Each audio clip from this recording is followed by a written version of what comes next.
first, Los Angeles police thought that the murder of a young woman last March was an isolated act of violence. But since then, they've come to believe it was connected to a wide-ranging series of assaults by a killer who's become known as the Nightstalker, a killer who apparently struck again during the weekend. We have a report from Nadine Berger. Police today continue to search for any clues in the near-fatal shooting of 29-year-old William Carnes and the rape of his girlfriend. They're apparently the latest victims of the Nightstalker, thought to be responsible now for 34 brutal attacks, 14 of them fatal. These serial killings, once confined to the near Los Angeles area, are now spread over 500 miles from San Francisco to Orange County. Just as before, the assailant entered a house in a quiet middle-class neighborhood in the pre-dawn hours on Sunday through an unlocked window and attacked the couple while they slept. Neighbors are terrified. Guy just sleep with my hand on right by my bed and a sawed-off shotgun, which I always have.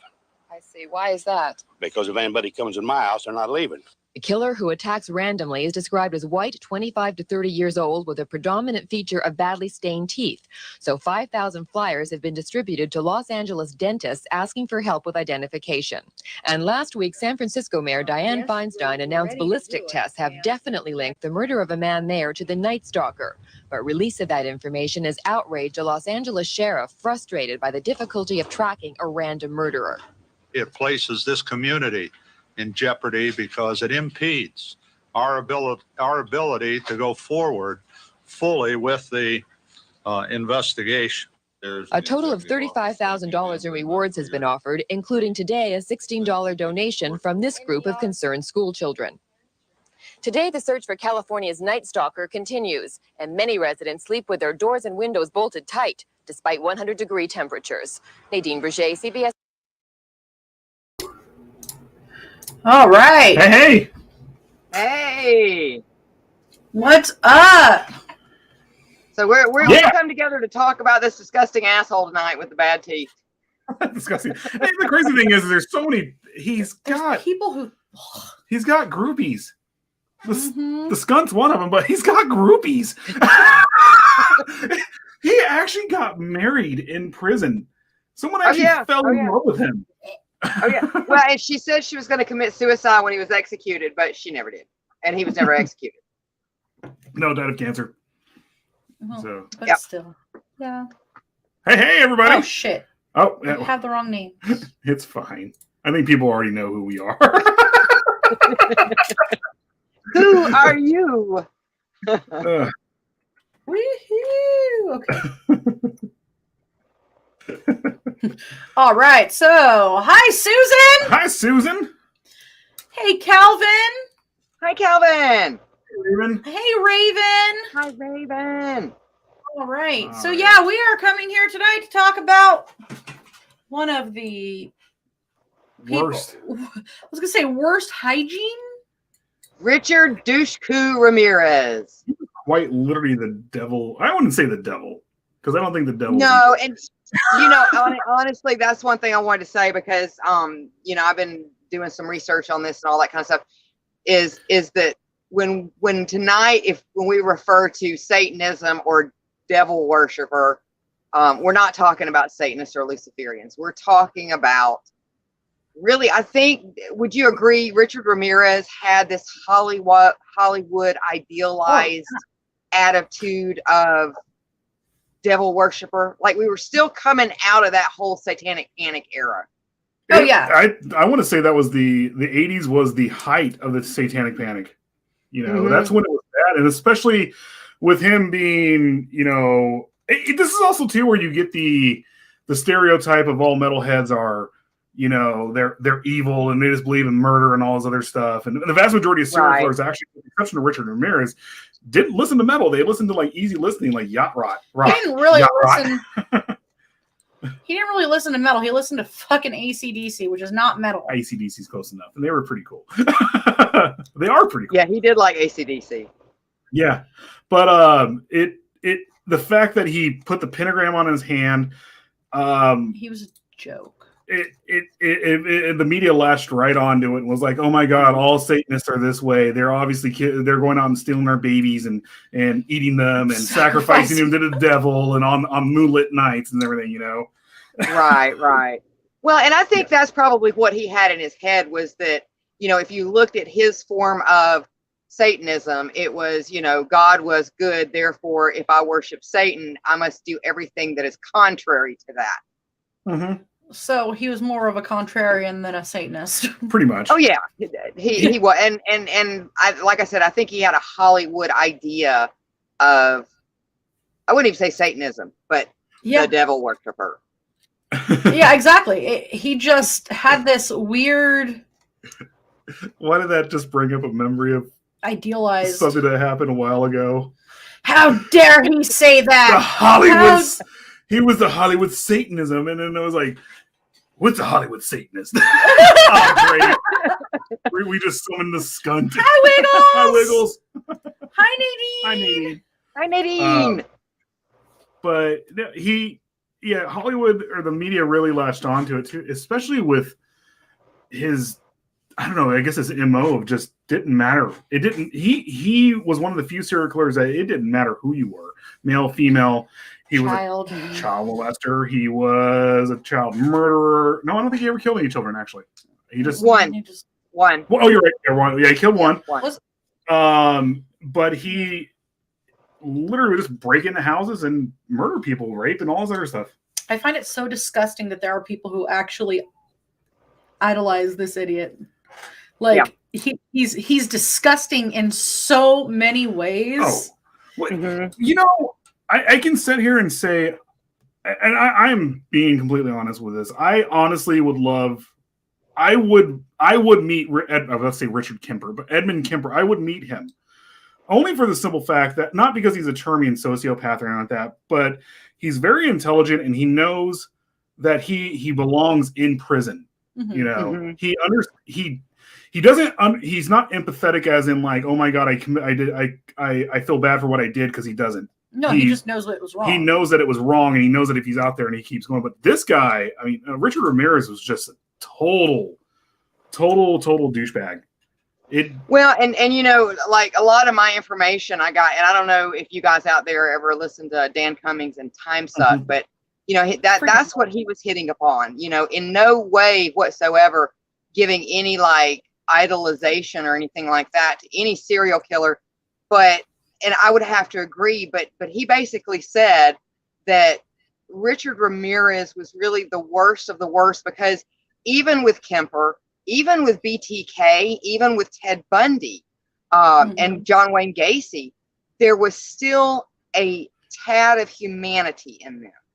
Yeah. Whereas Richard Ramirez, as far as I'm concerned, and I know we're going to get into it, but that child was born hollow to be filled with whatever someone filled him with, whether it be good or bad. And of course, he was filled with a lot of terrible things. And you're right, there was no real MO, so it was really hard to catch him. But he had absolutely no humanity and no empathy whatsoever. Because again, it goes into that whole contrary, being contrary, is that he felt that the devil would love him more or give him more gifts the more brutal and sadistic his crimes were. Yeah. Which, it's insane as it is. The vast majority of serial killers, hi, Melissa. I would say they're actually all contrarians. Is with that they actually all. I want to say that actually that's one of the reasons why I'm so fascinated with like serial killers and stuff like that, is they're in a way, and I think even Dan Cummins, because I listened to it too. I think you're the one who got us into Time Suck. Maybe. That was me listening to Joachim Kroll. Oh, okay. But and oh god, that was a brutal one. They even said it on there. One of the things that's fascinating with serial killers is they, in a sense, are committing are almost truly free from society, because they don't have. I mean, the vast majority of them are borderline personality disorder, and they just don't have the capacity to feel anything. So they just do what they want when they want, But Richard Ramirez was just even a cut above them with how he did things. Exactly, because like even Gacy, I mean, he like did the JCs, and what was it? Ted Bundy did like a suicide hotline. They compartmentalized what they did. Well, even Chickatello, wasn't he supposed to be like a good grandfather? As horrible as he was, he was fine to his actual family and stuff like that. He wasn't terrible to his family, and Oh, sorry, go ahead. I was going to say, even Joachim Kroll, okay, as disgusting and reprehensible as that man was, he did not do anything that he did to be able to go back and look at it. He did his thing, as disgusting and horrible as it was, and he moved on and never looked back. And then you have Ramirez, who is just like... He would linger. Yeah. He would linger to watch suffering. He would wait to see the look on your face so that he knew you were afraid, and then he would kill you. One of the few serial killers that actually has got charged with mayhem was him. Actual mayhem. And I was like, wait a second, mayhem is one of my favorite bands. I was like, okay, so let's go look this term up, and what is it like in the penal codes or whatever it is. And I was like, holy crap. It's not like the insurance commercial.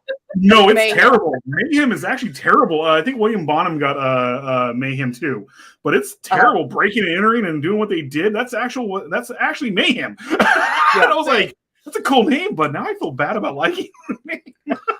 So Nadine said, idolizing serial killers is not my thing, although on American Horror Story, the actor that played the Night Stalker was hot as fuck. But that's Hollywood's okay. That's what we're bringing up here. That's Hollywood's romance with the Night Stalker. Whenever they portray him, they always get a good-looking guy to portray him. And the one thing that people have to understand, like, he didn't have nice teeth when he was doing this stuff. He got his teeth fixed to try to throw him off, and they're like, no, we know it's you, buddy. They're like, dude, you can't hide that stench. But that's they didn't. There is. Ted Bundy. They did have this romance with him too, not to the extent they had with Richard Ramirez. They never had this romance with Edmund Kemper. They never had this romance with Gacy or even BTK or Ridgway. They never had any like this. None of those had any form of attractiameness to them. Whereas, except for Ted Bundy, I think that there was some with Ted Bundy though. Well, yeah, but that's what I was saying. Bundy and Ramirez. Everybody has, oh my god, he's so dreamy. But then you have like Gacy was just a dumpy white dude. And I love it though. No, sorry. And Kemper again was a tall, dumpy white dude. And BTK was like Walter Mitty. Yeah, I love it. I know we don't get political here, but I love it when people bring up the fact that Bundy was a Republican. I'm like, Gacy was a Democrat. I was like, politics mean nothing when it comes to these people. It was like, it's just a facade for them to say, oh my god. And the one thing I do agree with though, if Bundy, I think they brought it up on the last podcast on left. If Bundy didn't go and do this stuff, he probably would have been a senator. No joke. And that's scary enough. You've got to think. I've heard stories and studies that most like really, really serious politicians and like Fortune 500 corporate, owners and CEOs and things like, they do have a bit of psychopathy and sociopath. And they tend to be masochists in a lot of ways. And narcissists. There is no way, and I don't, regardless of what presidents we like or whatever. I mean, I'll say it. I don't care. Nope. I don't what. Reagan. I was going to say Reagan. Reagan is far enough back to say I don't care. I like Reagan. And maybe it's the inner punk rock in me because at the time. Hey, I'm a Reagan baby. I grew up during those times. If I was a kid, I know I grew up in the 80s, but I do remember Reagan and stuff like that. But in the 90s when I was like, oh, down with all that stuff, but whatever. But now, like, looking back, I was like, even Reagan, as good as he was, there was an element of narcissism there. There's an element, or not narcissism, there's an element of sociopathy and stuff like that. You have to, in order to be a leader like that, in order to be any of them in there, you have this sense of my way is right, so I'm going to try to do what I can. Well, it's like a functioning sociopath. Yes. You sort of have to put yourself into a mindset where you turn off any emotions for certain things. And a lot of times it ends up being turning off emotions for pretty much everything that you're dealing with and just having to go with the straight facts. Yeah. Yeah. That's kind of sociopathic in a way. A little bit. Yeah. A little bit. So is that. Sorry. Well, before we do this, let's go ahead and I guess some house clean. Again, this is our second. We'll do that here in a second. This is our second audio episode that we're doing live. Okay. Mm-hmm. And so, I guess, guys, we will be getting to your comments. Yeah. But we're gonna try to do it in sections again. I was bringing things up while we were talking because we were chit chatting. Just say hi to everybody coming in. But from now on, we are going to be getting to your comments, but it's going to take a little bit of time. If you do ask something while we're, reading and stuff like this, and we happen to overlook it, ask it again when we do get the comments. Mm-hmm. That way we'll see it come up, and it won't be like this forever. We've got to get a certain amount of the audio ones in so that it's going to be easier for you guys to find us on platforms. So yes, these first few may be repeats from what you see here on Facebook and on YouTube, but once we are across those platforms and you can Google us and find us, they're going to be separate episodes. So yeah. Mm-hmm. So, and I guess let's start with a lot of our warnings. Yes. So there will definitely be major trigger warnings in here for explicit content. We are going to be talking about rape, murder, molestation. There's even mention of children. Mm-hmm. So be aware of that. And under the fair use, another author may make limited use of the original author's work without asking permission pursuant to 17 U.S. Code 107. Certain uses of copyrighted material for purposes such as criticism, comment, news reporting, teaching, including multiple copies for classroom use, scholarship, or research is not an infringement of copyright. So take that. Kaboom. Kaboom. And I think that is what we are going to stick with, because the other one, I don't want to say this is totally awesome stuff. Well, let's do this one. Warning, the related content may be disturbing for some individuals. Viewer discretion and listener discretion is advised. It's so ingrained in our head to say is advised in that iambic pentameter. Because of, like, I don't know about you, but because of stuff like Unsolved Mysteries and America's Most Wanted, when they do say, like, user discretion is advised. Sorry, had to. See, I just get it from that podcast that me, you, and Frank listen to. Listener discretion is advised.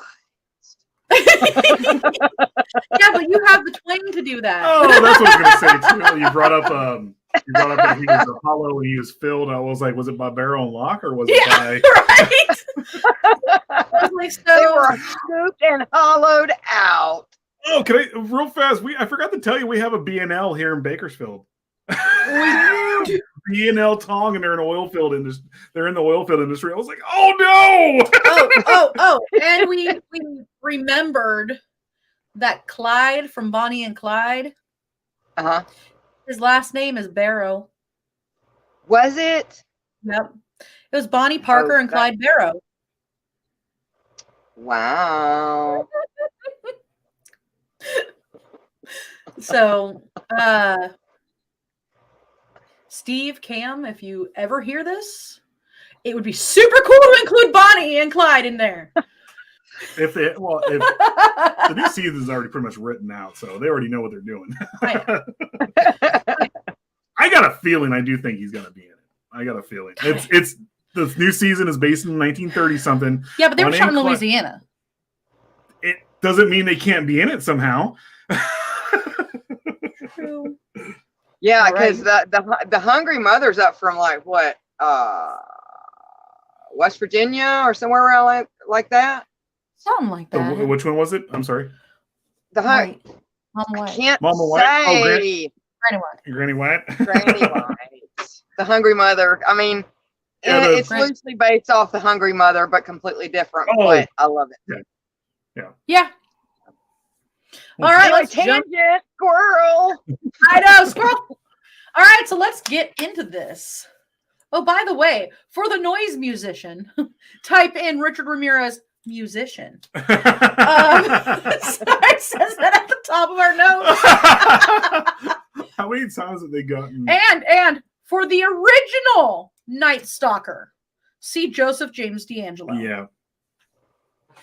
Yeah. Which he was a cop, I think. The Golden State Killer. He was. The Golden State Killer, yeah, he was a was. cop. He didn't Yep. get caught till he's 74. He lived his life. I guess, the Night Stalker is just like, like really like snappy and gets your attention. So they had to reuse that one.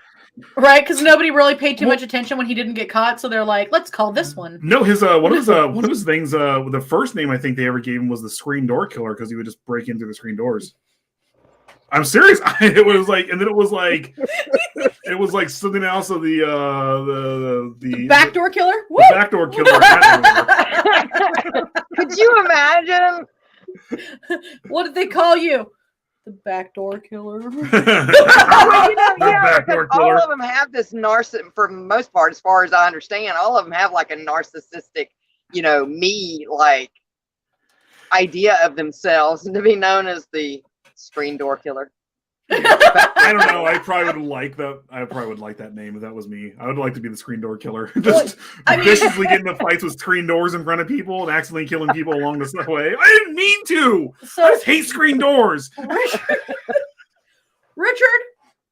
Ricardo Leyva Munoz Ramirez was born February 29th, 1960, and he died June 7th, 2013. His nicknames included the Night Stalker, which is most famous, the Walk-In Killer, and the Valley Intruder. Yeah, That's the what it Walk-In was. Killer. Someone else did say, I know Screen Door was on there as one of them. I saw it in one of the docs, so I was watching. But this, the Walk-In Killer. The Walk-In Killer is kind of cool, actually. The Valley Intruder sounds like a rapist. So. The Valley Intruder sounds more like... Kind of like the Anal Intruder. Yeah. That's the backdoor intruder. They might as well just call him the crevasse intruder. So, Well, he did have a foot fetish. ew. People love my feet because they're tiny, but ew. Just ew. The foot fetish killer. I am so sorry to kink shame here, but feet get gross, and I used to have to work on feet because I did pedicures. It sounds So like when you say, no. I don't want to kink shame, but feet. Anything to do with feet. I'm like, I don't know. I can't. I'm sorry. Your feet are amazing, but everyone else's, I'm like, let's just stay away from feet. It's like food and sex. I can't. No. No food and sex, no feet. We're good. I have found that for some reason, swimmers, water polo players, we all hate feet.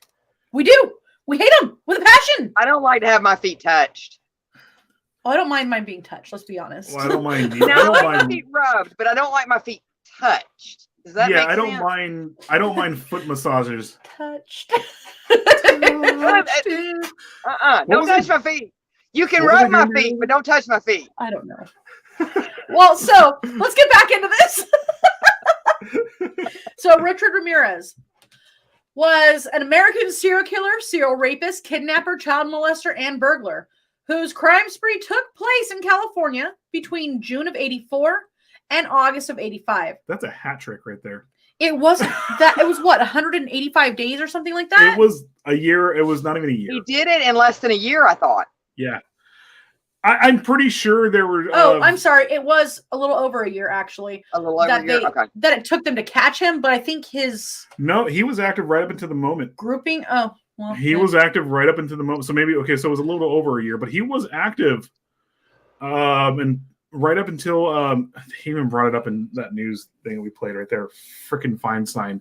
Mm-hmm. All because she wanted the glory and almost ruined the entire investigation. Oh yeah. All she had to do was they told her, please do not mention it's a serial killer, that it's linked to the one in Los Angeles. And there's Feinstein coming right out there. Hey, we have a serial killer. It's like, dude, So he was convicted of all of these horrible things, which we'll get into a little bit more in depth in a little bit, and sentenced to death in 1989. But as you can tell from his death date, he died of natural causes in 2013. Yay, justice system.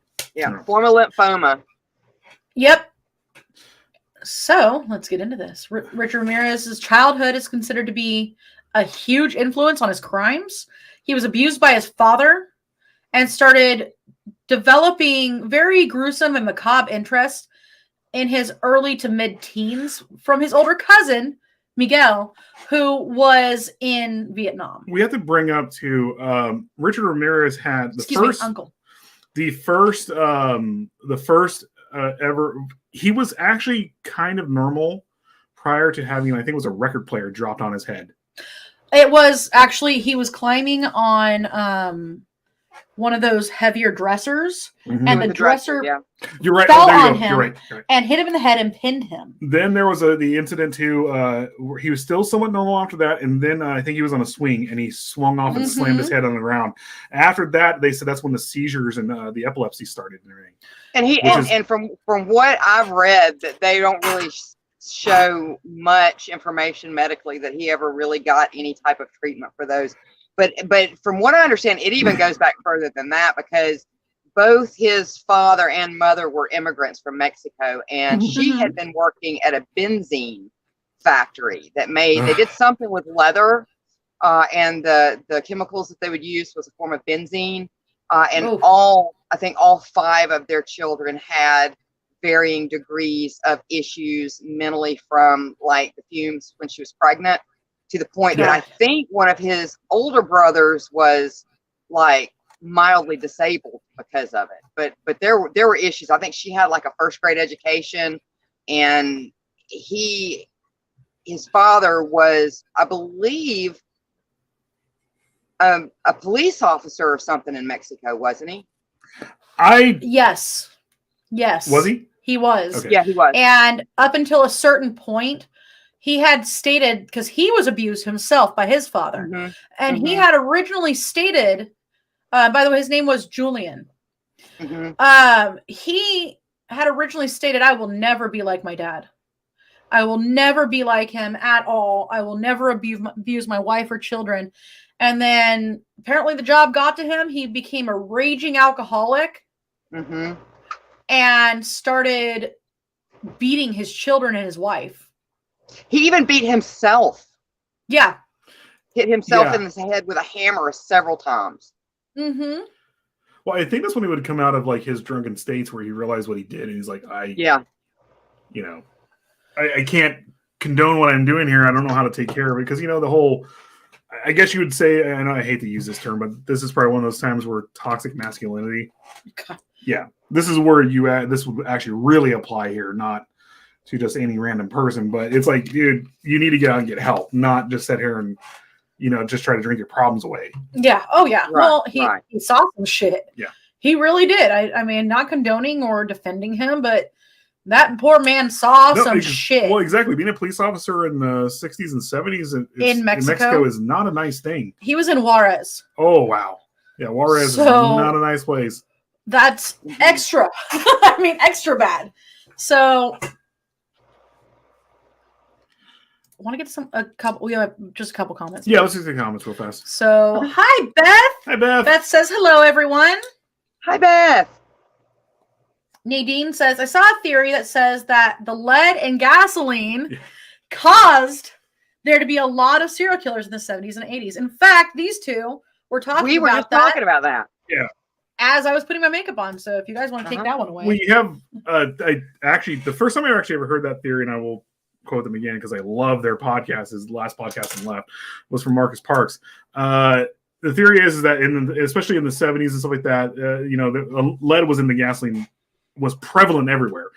And with all the pollution, with all the pollution and everything that was in there, and in the 70s, especially in Los Angeles, oh my God, that's when you could hang a white sheet outside in Los Angeles and it would turn brown from the pollution in the air. It was bad back then. Now the pollution is not so bad in Los Angeles. They used to have, like, how most places have snow days? We had smog days here in California. Yeah, we used to have smog days. Oh, I remember those. And like like people would stay home from work to keep the pollution rates down from cars and stuff. I remember that. It was bad. You would actually start wheezing and stuff like that being outside, and the heat and everything like that it was insane. But you had a lot of that in the air, and that's the theory is that they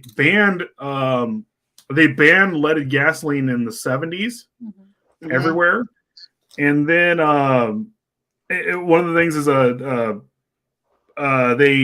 the crime in New York, you go 20 years later, directly after that, because it takes 20 years and stuff like that for this. That was a theory that it took 20 years for it to come out of the air, get out of the stuff.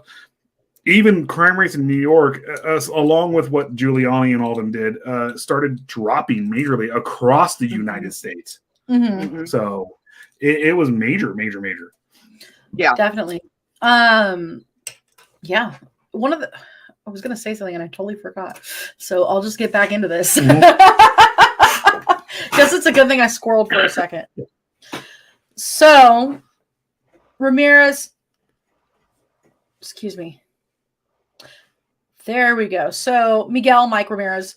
It's saying older cousin. I do believe that was his uncle, actually. No, I think it was a cousin. You think? Okay. Yeah. So he allegedly taught Richard some of the military skills that he would go on to use during his year-long killing spree. He taught him how to stalk. Mm-hmm. Because I want to say his cousin, like we were saying before, was actual spec ops or something like that. He was a nom. He was, like you were saying earlier, he was like the gunner in Full Metal Jacket that was just cracking jokes, morbid jokes about like when he was like, hey, but how do you kill women and children? And instead of just like going, oh my gosh, I'm upset by this, he makes jokes. He literally taught Richard Ramirez how to move silently. Mm-hmm.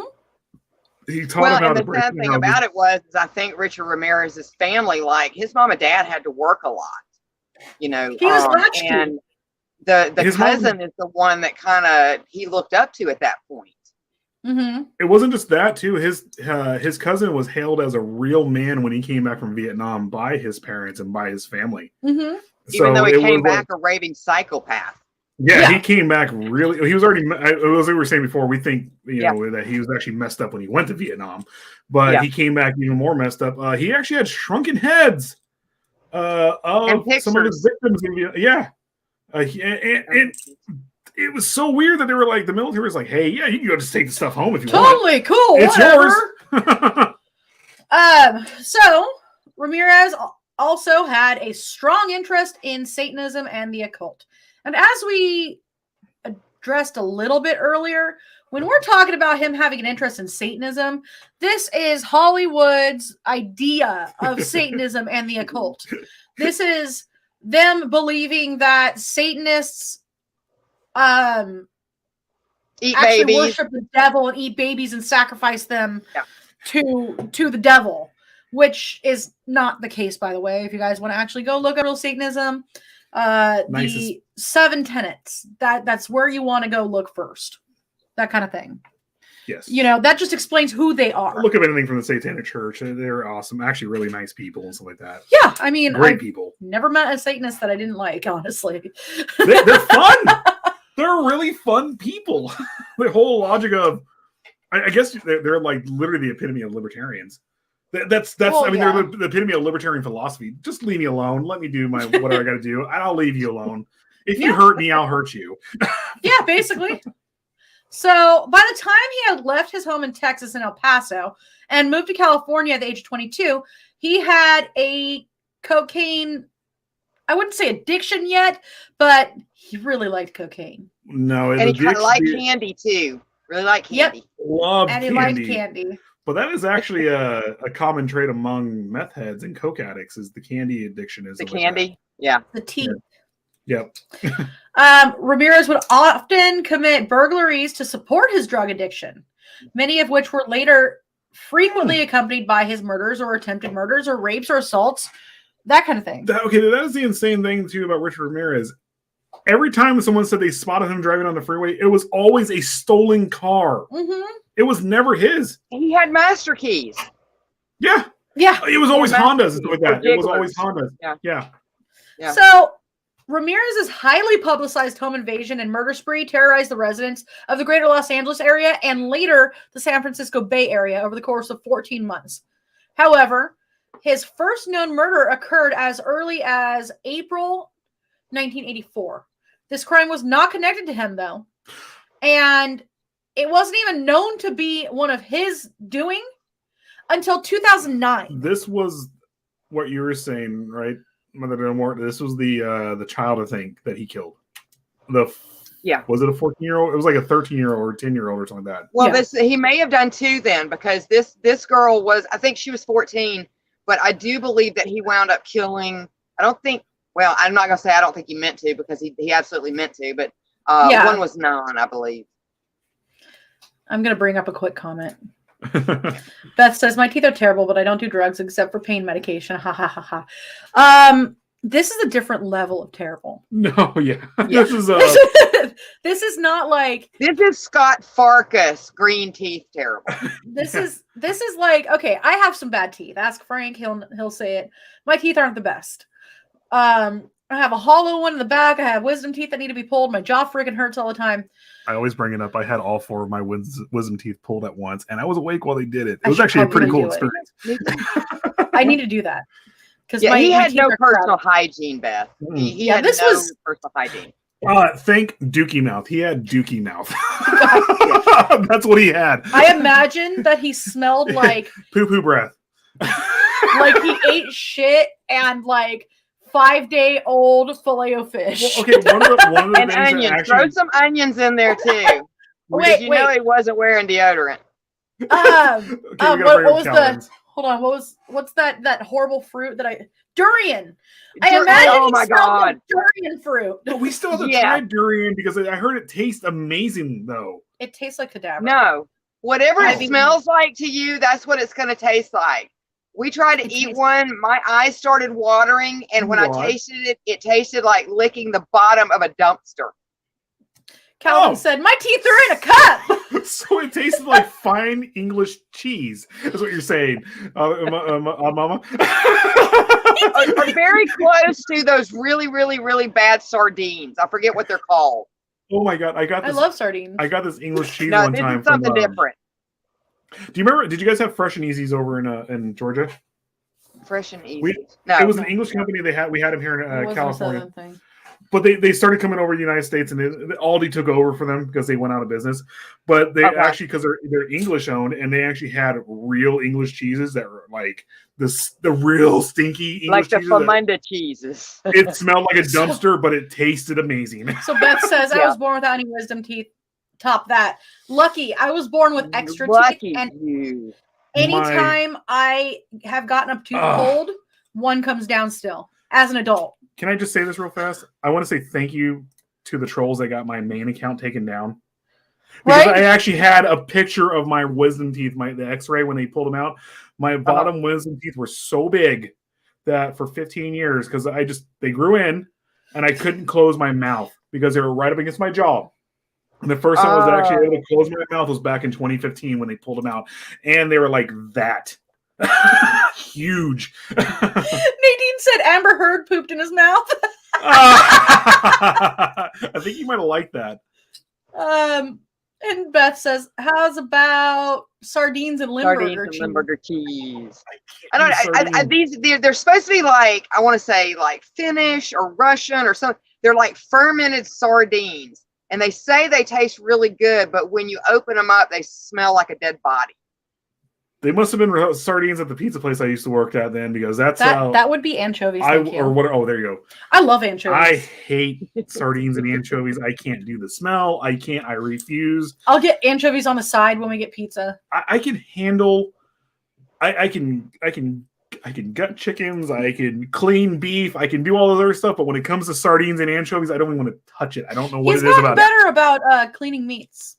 Wait, that sounded bad. Sounded really bad. But okay, sorry, we went on a tangent here. One of the ways, I know we brought up earlier, but one of the main ways how they were able to figure out this was the same person doing all these crimes is that the victims who survived, they reported the stench. It was before he even came. He was in the rooms and stuff with them. They could smell him in the house. Oh, one of the victims that survived had said, going off what you said, that she knew somebody was in her house prior to entering because she smelled him. Yeah. Ugh. Okay, I have one thing that I'm slightly, I don't want to say impressed with, but with that bad of a stench, how did he still manage to be sneaky? Right? With that bad of a stench, and he maintained that hygiene in prison. And So that's how you get cancer right there. I'm did, sorry. I know he didn't have conjugal visits because they don't let you have conjugal visits on death row. But one of the things Richard Ramirez would do when he was on death row with all these chicks who would come and see him, he would viciously masturbate in front of them. I was joking when I did that. No, that's what he did. He was just start doing it. and they still kept, yeah, baby, yeah. The smell, the chronic masturbation, everything. They still came up to him like it was nothing. Well, he had to do chronic masturbation. He wasn't allowed conjugal visits. I gotta make this quick. Well, I guess it's the logic, if I'm on death row, fuck it. Okay, Beth, I will address that later. That is messed up, but I kind of like your brain. Okay, so Ramirez used a wide variety of weapons and different murder methods, including handguns, various knives, a machete, a tire iron, a claw hammer. He was also known to attack by punching, pistol whipping, strangling. This is why it made things really, really difficult to really pin it down. He used what was available to him when he went into the house.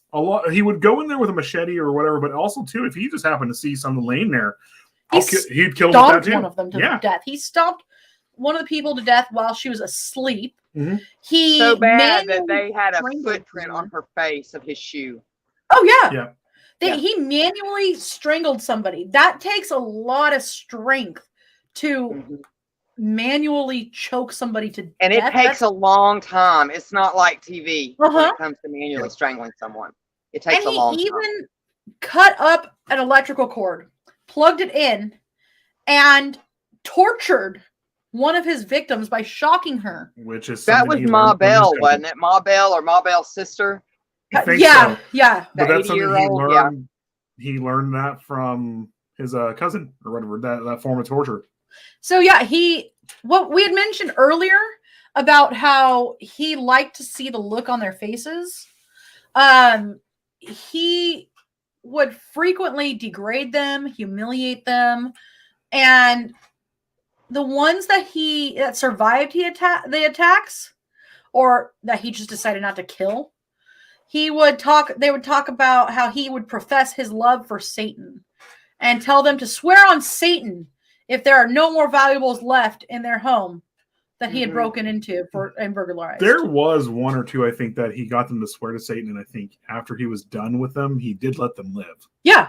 So he would tell them, don't swear to God. But, I think from what I was listening to, what I found ironic is in both of those cases, both of those people, if I'm not mistaken, had young children that were male, because he was fine with like sex workers and things like that. He was, I guess if you could say there was any way for Richard Ramirez to be like a gentleman, so to speak, was with the sex workers, whereas he had a deep-seated hatred for females. So that makes me think that maybe he had a lot of deep-seated anger towards his mother and sister. Maybe because of a lot of the abuse and stuff that they took from his father that was put upon him from his father, which I know at that time his father probably just looked at it more as like corporal punishment, but I think that his father kind of went overboard with the disciplinary. It was weird. I mean, going on along the logic too, it was weird because his mother never did. I don't think ever abused him. I think, but she didn't protect him. She didn't protect him though. Protect him, and neither did his older sister. So we are at 47 minutes, and I do believe we should go to commercial real fast. We'll be back.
All right. Hey.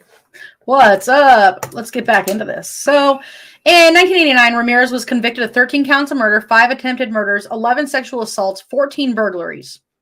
The judge who upheld Ramirez's 19 death sentences remarked that his deeds exhibited cruelty, callousness, and viciousness beyond any human understanding. Ramirez never expressed any remorse for his crimes, and he died on June 7th of 2013 from complications from B-cell lymphoma while awaiting execution on California death row. Mm-hmm. So we're going to get into more detail now. Early life. Early life. Ricardo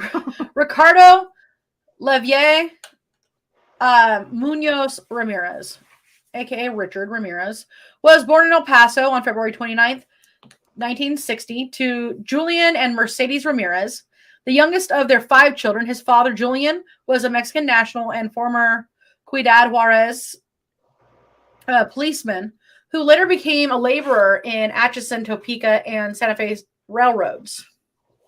He was an alcoholic who was prone to fits of anger that often resulted in physical abuse towards his wife and children. And around the age of 10 is when Richard started smoking weed and drinking alcohol. It's that to pot. try to get away from it. Oh. It's Devil's that marijuana. It's that devil's lettuce. That started his path onto worshiping the devil The and marijuana. eating babies and all that other stuff.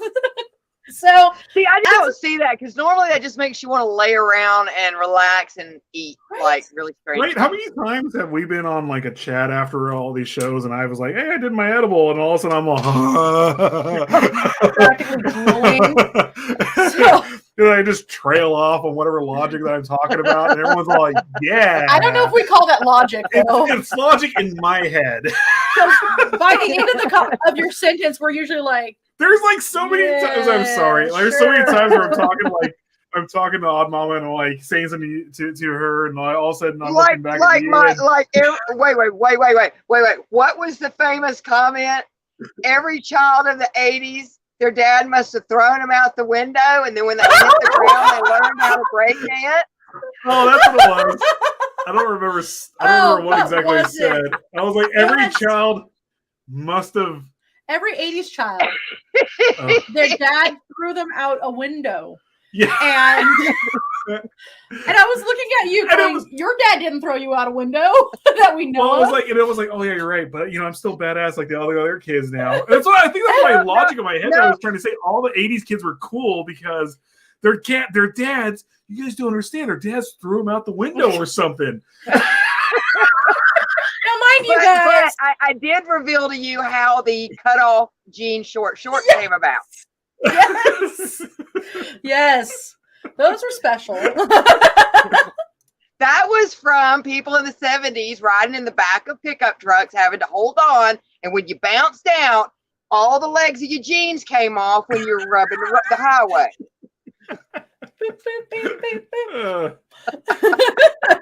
So, as a 12-year-old, Richard Ramirez, a.k.a. Richie, known to his family, was strongly influenced by his older cousin, Miguel, a decorated Green Beret combat veteran who himself had already become a serial killer and a rapist during his time in the army in Vietnam. That's how he got away with a lot of stuff. He was Spec Ops. He really was Spec Ops.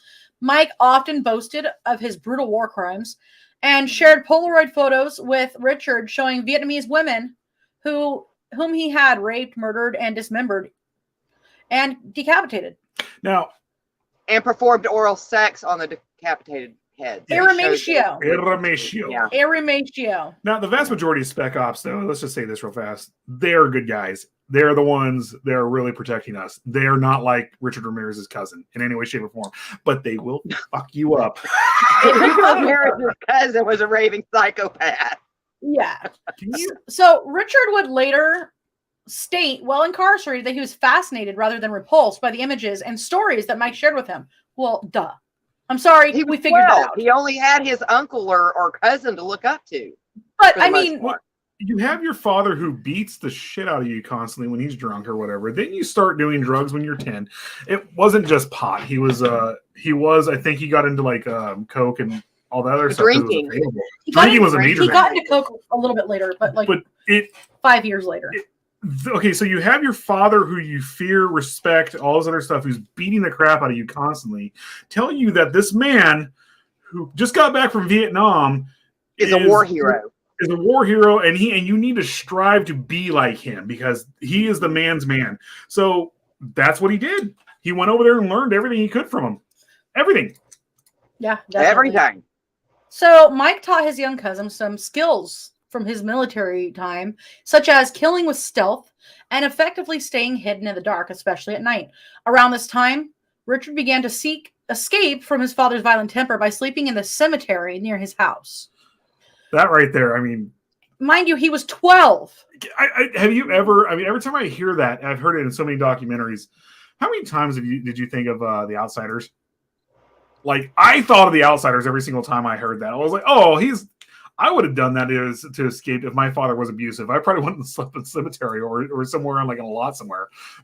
Well, so keeping in mind that he idolized his cousin, he was actually present on May 4th, 1973, when he was 13, when Miguel shot his wife, Jessie, in the face with a handgun during a domestic violence situation. Didn't his cousin kill himself too? Hi, John. Hi, John. His cousin? I thought he killed himself in front of him with that. Hi, Len. No, he went to jail. Like, he told Richard to get out of there before the police got there. And when the police got there, they took his cousin to jail. Now he may have later on. I know that he had to spend some time in a psychiatric ward. So. Well, so the like the graphic photos and stories of his cousin's war crimes in Vietnam, Ramirez would later similarly remark that witnessing the murder was not traumatic for him at all, but rather a subject of fascination. After the shooting, Richard became sullen and withdrawn from his family and peers. Miguel was later found not guilty by reason of insanity, with the shooting attributed to PTSD from his service in Vietnam. He was confined for several years to this Texas State Mental Hospital. So let's get to a couple comments since we got a lot coming up now. Yep.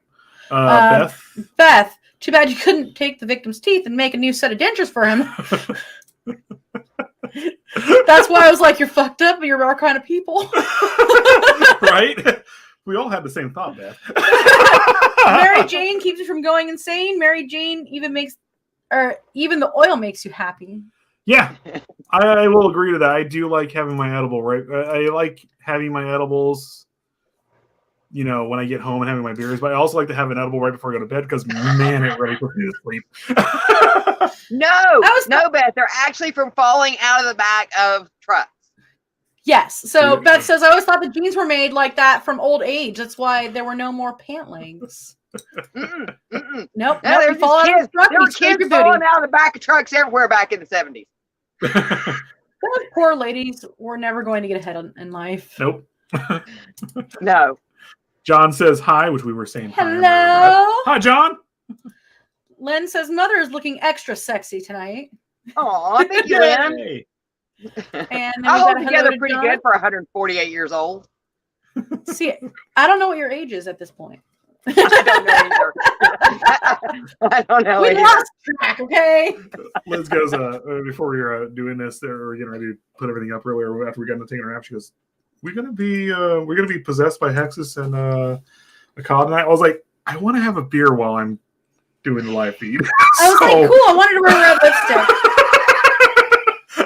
I wanted to wear the whore's lipstick. It's hard because that mask comes up right here, and then I have to go like this in between the show.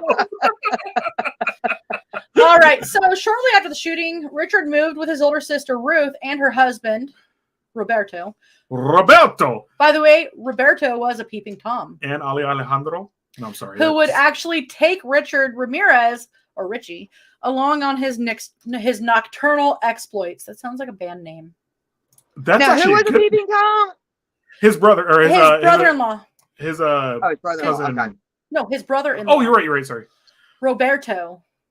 So, which means he. So really, this whole extended family is really fucked up. Excuse me. His entire family's fucked up. They're showing him things. They're literally teaching him. They're what's it called?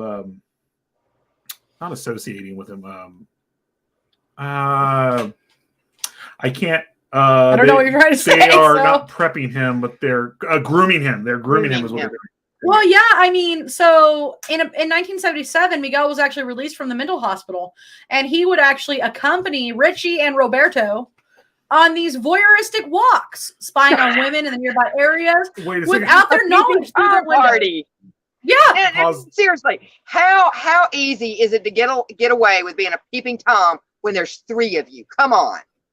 Being in the 70s. Apparently, it was easy because they called them their voyeuristic walks and spy on nearby areas on these women without their knowledge. So Miguel killed his wife, right? Yeah. Went to a mental institute, was released. Came Miguel back, was his went to cousin, right? Tom parties. Yep, they had a trio of peepee Tom. I'm pretty sure right there with that, especially because he's a peeping Tom. You already have a murderer right there who's already murdered and raped people in Vietnam. Then they get out of a mental ward. He gets out. He was actually sorry, go. He was basically just he reinforced his thought that he can get away with stuff. I'm pretty sure they were actually killing and raping during this stuff too. Oh, they probably were, but nothing was ever linked to them. Yeah. So by the time Richard had turned 14 in 74, he actually began to frequently use LSD. He and Mike resumed bonding over their shared use of drugs and alcohol. And it was during this period, by the way, Mike is Miguel. It was during this period that Richard began to cultivate his interest in, I'm going to do quotations, Satanism and the occult. Worship. When he reached adolescence, Richard Ramirez began to meld his bludgeoning sexual fantasies. That really says that. Meld bludgeoning or budding. No, what does it say? Where are you at? Whatever. No, where you at? I was going to say, what, did he hit people over the head with it or something? Yeah, I don't know. With graphic violence, including forced bondage and BDSM, murder, mutilation, and rape. You know the crazy thing was, I don't even know why this has popped in my head. I don't think Richard Ramirez was a necrophile. No. Being that he was this graphic, he was not a necrophile like Ted Bundy in any way, shape, or form. Which is a little bit shocking. Now, I will say he did try it one time. He's like, I tried it. I just didn't like it, guys. Okay, seriously, I kind of messed the whole. Well, the whole thing was he really kind of messed that whole body up before he decided to have sex with it. So. Oh. Bro, I'm not going to make that joke. Yeah, no. While still in school, he took a job at a local Holiday Inn and used his pass key to rob sleeping patrons. I forgot about this one. On at least one occasion, he actually molested 2 of the children in an elevator at the hotel, but he was never reported or prosecuted for this. His employment ended abruptly after he attempted to rape a woman in her hotel room and was caught in the act by the victim's husband. Although the husband beat Ramirez at the scene, criminal charges were dropped when the couple, who lived out of state, declined to return to testify against him in Texas. That's the thing with Richard Ramirez too. A lot of people think that this moment is what made him emboldened because he did realize in this moment it's like you got to kill everyone in the room. If someone comes in, you got to do this. Otherwise, you're not going to be able to get away with this. But it also shows too that he's a fucking pussy because the minute he starts getting the ass whooped, and this has happened a couple times, he shot someone.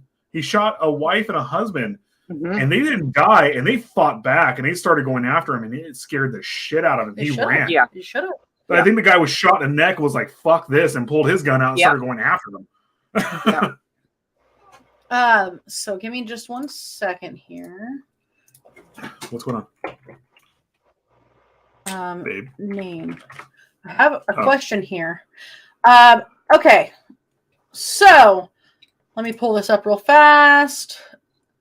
Beth says, I always wondered what LSD stood for. I always thought it stood for love, sex, and drugs. I don't know if that's what it means or who knows. It actually means lysergic acid diethylamide. Which LSD is rat poisoning, isn't it? No, it's the corn fungus that they synthesize in a Switzerland in a Swiss lab, and then and this is where it's basically huitlacoche. Yeah, the corn fungus that caused they supposedly caused a lot of mass hysteria during the Black Death. Kind All of that like stuff. ricin, not ricin, but Well, they argot. synthesized. Yeah, it's argot. That's what it's called. They synthesized it. Then this is also too where people believe that the CIA actually created serial killers during the 60s and 70s, or the 50s, 60s, and 70s because of how much LSD they had and what it caused, what it did to people and stuff like that. When you did it, Are we going to start talking about the Zodiac again? We should. So John says Ramirez started as an apprentice creep. Yeah. Yes, he did. For Yes, what he did. the vast majority of them actually do start that way. Thank you. You are doing good. Oh, cool. Thank you. Thank you, Beth. Beth said we were doing a good job. Thank you. I appreciate it. And hello, whoever Kenneth is. Hello. Hi, Kenneth. Hi, Kenneth. So, so I just figured I'd say hello since we had a hello. All right. So Ramirez dropped out of high school in the 9th grade. And in 82, at the age of 22, is when he moved to California permanently. It was also around this time that he began using cocaine, which quickly became his substance of choice. And he began to commit the thefts and burglaries to procure money to sustain this addiction. Was it rock? I think it was probably more rock cocaine. Probably crack. Well, yeah, crack. Well, because he eventually started shooting up, I do believe. Yes. Yeah. He did, actually. So he lived nomadically between San Francisco and Los Angeles during this time prior to his incarceration. There is something they're leaving out here. Well, he was known to frequently travel between the northern and southern areas of California, both before and during his long-term. There is a famous place crime where spree. he had residence actually a good portion of the time. The Yes. Cecil. Good portion Oh, of the yeah. time when he Yep. was, He lived in the Cecil, which, if The you guys Cecil. know, Yep. or if you guys didn't know, this is where the Elisa Lam situation happened. If there was a way to actually look at the books from the Cecil, you would see that there were several serial killers that went in and out of that place. Yep. There were 2 living there, I believe. Well, Richard Ramirez being one of them, but 2 of them living there for a short period of time at the same time. I believe it was the photojournalist or something from Australia, or Oh, I know you're talking about. Yeah, he was. I I can't think of his name. can't he remember was his there name. for a very short period of time when Richard Ramirez was there. But that place has always had awful, awful history. And right now Horrible. it's I still want to go there. they opened it back up, but I don't think they're allowing people to go and do documentaries or anything like that there to film. No, right now. they're really trying to get away from that, but I don't think they're It's going to be on able Skid to. Row. They can't They're get not away going with to be any able of that to. stuff. Yeah, They're not. It's just literally got on Skid too Row. much horrible history. So let's get into the murders. All right. Oh, wait, hold on. Let's go to a couple questions because it applies. So Beth says the only crack you should be worried about is the butt crack leaking out stinky incidents. Right, Beth? And John says the Cecil, was that the hotel where they found the lady in the water tank? Yes. Yes, it is. Yes. And Beth also says, oh yeah, I remember the lady in the water tank. Very creepy. Yeah. Mhm. Yeah. If you guys Many, many, many suicides since the inception of that place. I want to say the Cecil Suicides, did murders. close down. Hi, Jennifer. I want to say the Cecil closed down when the pandemic started. a little before actually. A little before, because they changed ownership. And Yeah. then the new owners got, with everything opening back up, the one thing they did say was like, no, they're not allowing for filming or anything like that there, because they like you guys said, they really are trying to get away from that. But they're smack dab in the middle of you Skid can't Row. You're get not away going from to. Half of Well, the place and has always been long term, and half of it has been short term Uh-huh. stays. That's so- what I was going to say. They've been wrapped up in legal battle for God knows how long between the long-term tenants tower Mhm. and the hotel / Mhm. hostel tower. And that's Exactly. where the problem with Elisa Lam was, because they share the same elevators. yeah. Mhm. Well, the one thing people don't understand about this hotel is that there is, like you said, there's two separate parts of this. There's the gorgeous part that you walk into, then there's the other part that's all long-term tenants. It's dilapidated. It's It's terrible. not. It's not well kept. It's just. You know, with the new owners, all that could be changing. I'm sure could all it is. They're trying. They could be refurbishing it, trying to get it all back to par and everything like that. From what I understand, they walked in, they saw it was gorgeous, and they wanted it. They thought that they can get away from these murder aspects of it, but honestly, personal opinion, you just need to embrace it because that's how you're going to make money. Yeah, You do. Like- The more you fight it, the more people are going to go, hey, this place is. Oh, exactly. Yeah, You know what I'm exactly. saying? And Well, you're then again- actually going to attract people trying to That- sneak in and do things versus you could be charging them to be doing things. But Mhm. that comes up to like someone like us who's like, hey, can we come in here? Like that's when they're like, well, we're going to charge you this much to come over here and do this. And that's fine. Yeah. Well, no, that's what astronomical price is, as in because they created demand for it. Even Yeah, more. true. So, Mhm. So on April 10th, 1984, Ramirez murdered Mei Lung, a 9-year-old Chinese American girl, in the basement of his apartment in the Tenderloin district of San Francisco. Lung was with her 8-year-old brother and reportedly looking for a lost dollar bill when Ramirez approached the girl and told her to follow him into the basement to find it. Okay, Once they so were in the this was the 9-year-old. I was thinking Yeah. she was 14 for some reason, but this was the 9-year-old. The 14-year-old is later because there is a 14-year-old, I believe. I want to say this is the one where they Okay. actually found her hanging from a pipe too. Yeah. So Yeah, once she they were in the was basement, crucified. She well, I don't want to say crucified, but she was posed as if She was crucified. up, hands up like this is what it was. Yeah. I'm doing this. Trigger warning, guys. Trigger warning. Right when I did when they showed it, sorry, her hands. It was. I think it was up like this, and Mhm, yeah, it was graphic. It's brutal. mhm. All right, so let's get into this because this is brutal. Once they were in the basement, Ramirez beat, strangled, and raped her before stabbing her to death with a switchblade, and then hung her, partially nude, from a pipe by her own blouse.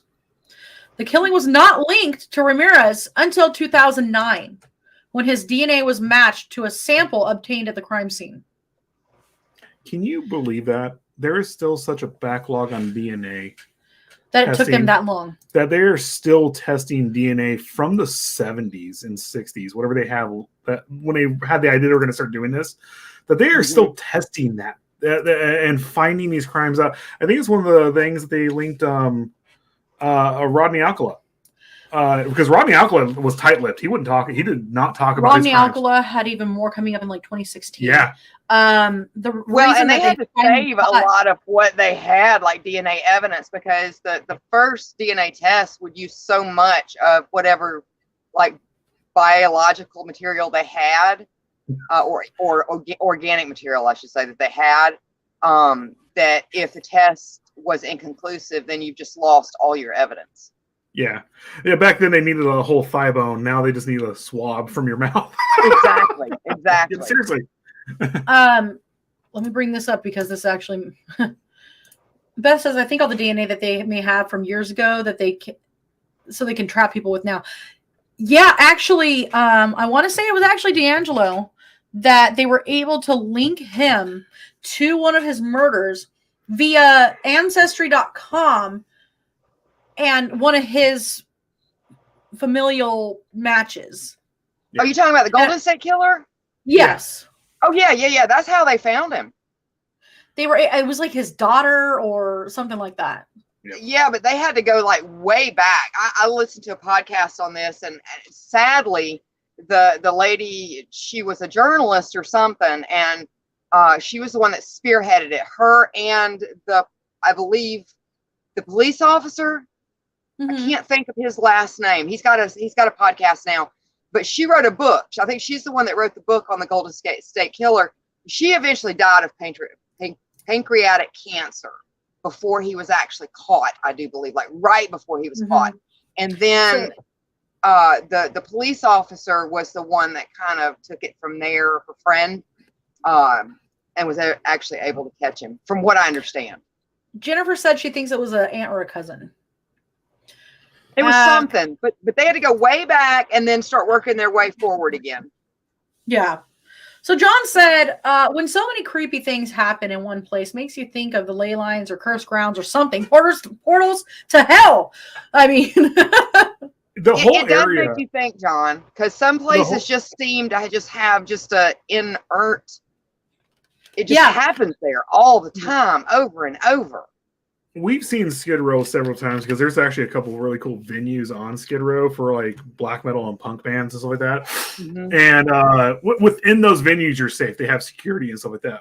But when you come out, the whole area it's I don't know, it has like this, I don't know what I can say is like this hippie way. It has this rotted aura about it. It's weird. It's attractive in a dark sense too. Like downtown Skid Row, LA, it's kind of cool to go and see, but then when you're down there, it's like it pulls you in. It's deadly. Mhm. So it makes you think of like the stone tape theory too, to where that certain emotions and vibrations and things like that can be absorbed into certain types of surroundings to the point to where, like you said, they almost draw in people that may be susceptible to that kind of thing. And, and that's one of the things they said about Alyssa Lamb is that, after she got there, she just changed. It's weird because they were saying Alyssa Lamb, she was on psych meds, but she was bipolar 1. She was bipolar, and but she had it under control. When she got there, she lost her shit. Then they don't understand what happened. They said that she stopped taking her medication though, or they think she might have. They're not sure. It was such a sporadic thing. I don't know, like because she was traveling.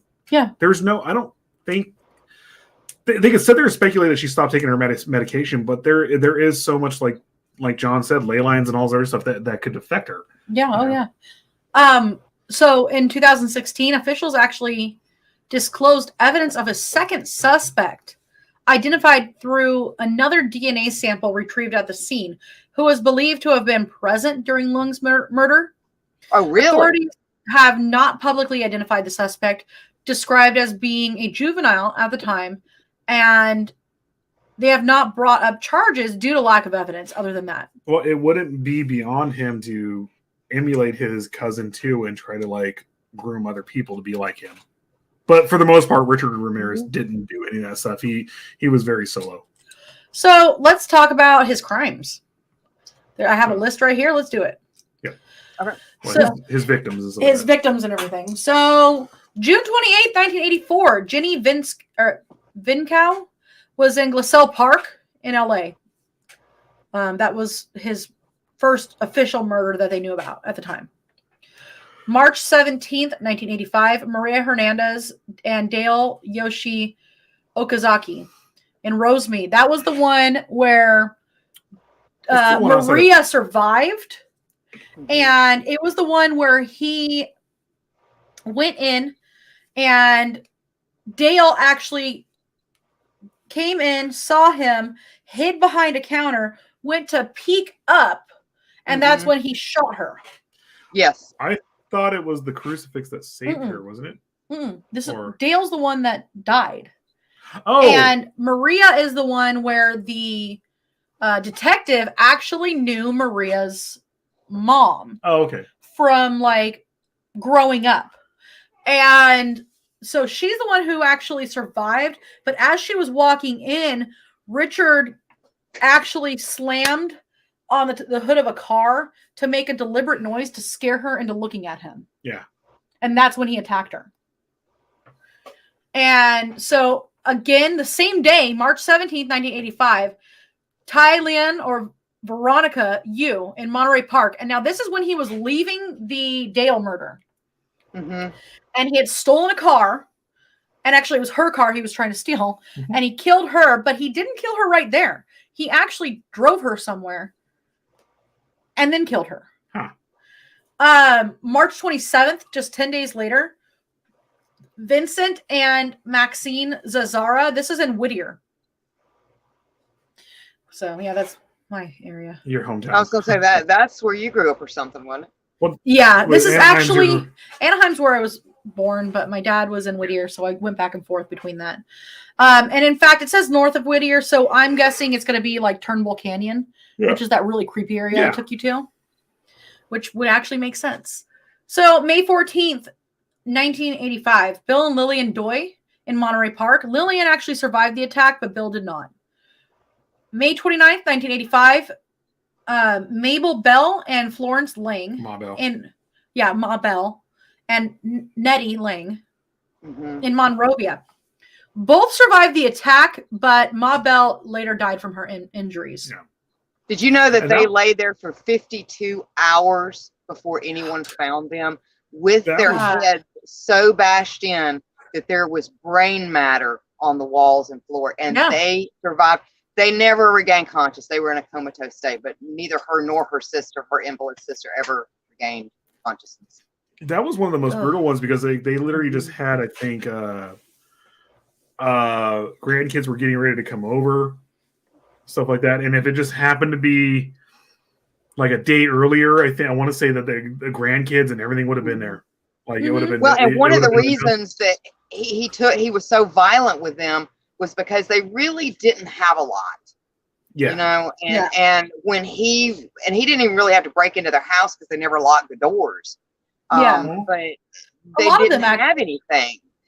They weren't young and pretty, so he wasn't really necessarily interested in raping them, so to speak, which he does wind up doing to one of them, but they didn't have anything to steal. Yeah, exactly. So Carol Kyle and her 11-year-old son in Burbank on May 30th, 1985, both of them actually survived that attack. Julie, or excuse me, why did I say Julie? That's somewhere in there, I swear to God. It's not. Mary Louise Cannon on July 2nd, 1985 in Arcadia. Where's Arcadia? Is that near Pasadena? I want to say it's closer to Burbank. Okay. I have only been there a couple times. July 5th, so only 3 days later. This is like really ramped up. July 5th, 1985, Whitney Bennett in Sierra Madre, and she actually survived the attack. July 7th, 1985, Joyce Nelson, Monterey Park. And then the same day, Sophie Dickman in Monterey Park. And Sophie survived the attack. Both of them? No way. No, Joyce did not. One thing we want to bring up here, too, you have to understand with Los Angeles of how many cities there are within LA County. And even though the freeway system was created to make it a 15-minute travel between both of them, it is not a fast travel. It takes to go from Hollywood to Pomona, which is only like 25 miles. It takes almost an hour and a half to get there. And this guy, this is the reason why it was hard to find him. One, because of his MO, but also he is all over the place using the freeway system. Constantly on the move. Sorry, my ear itches. Yeah, mine does too. So on July 20th, 1985, Layla and Maxon meeting in Glendale. July 20th as well, Chainarong and Somkid, Kova Nunth, and their 8-year-old son. So Somkid and the son actually survived. This was in Sun Valley. This is insane to think about too. Like this is all the areas that I grew up in. Well, I know this is right before you grew up, but your dad and your mom were in high school, and they were like, this could have easily have been that, especially because they were in Whittier. Well, and by the time he gets to this murder that you guys are talking about, now he did start to develop an MO as far as when he would enter the home, the first thing he would do would be either a 22 or a 25 caliber. He would just basically put it to the husband's temple and pull the trigger. Yeah, he knew. Like he knew because of the hotel attack. He knew because he was a fucking pussy. Yeah. If you get the guy out of the way, because the vast majority of us are. Richard Ramirez was not a big dude. He's small. And like Ted Bundy, he not big. And the one that you're the husband and wife that you mentioned a moment ago, the older gentleman, not Bill, but the one after that, his wife, he wound up raping after he shot the husband and the bullet actually lodged in the back of his throat. And he survived for a little while, but he did wind up dying once they got him to the hospital. But his wife had a stroke and was pretty much immobile, so she could not even protect herself. Now she did survive, but she couldn't communicate like she had a major stroke. Yeah. Oh yeah. Before all this happened. August 6th, 1985, Chris and Virginia Peterson in Northridge, they both survived. And by the way, not too long after that, we had a huge earthquake there. And the Northridge earthquake, I think it was in like 89, wasn't it? It's not too long. It wasn't. It was 92 or 93. So I remember that earthquake. That was horrible. So funny story. I was at my dad's house in Downey at the time. And he is terrified of earthquakes. And I'm talking like my mom told me that on their honeymoon, they were on the 4th floor of this nice hotel and an earthquake happened and he goes running out stark naked, freaking out about this earthquake. So when Northridge hit, I was staying at my dad's house or my dad's place, and he was staying in a room behind this detached garage at my uncle's house. And now that was the really bad one where all the highways collapsed on top of each other. Yeah. I remember that. They started reinforcing the freeways and stuff like that because when you'd see the pictures of like things like this, it's really like that. You when you're in an earthquake, you're standing on ground and things are like this. You're like, how is the ground becoming like water? Yeah. So so I happened to be at my dad's house that weekend. Yeah. And I am dead asleep and I wake up to my dad carrying me like a football in his underwear. Well, the earthquake, the Northridge. Wait. Mind you, we had a grapefruit tree right outside of our door. So basically, we ran out. He runs me like a football in this earthquake under the grapefruit tree. Do y'all have grapefruit falling on your head? Yes.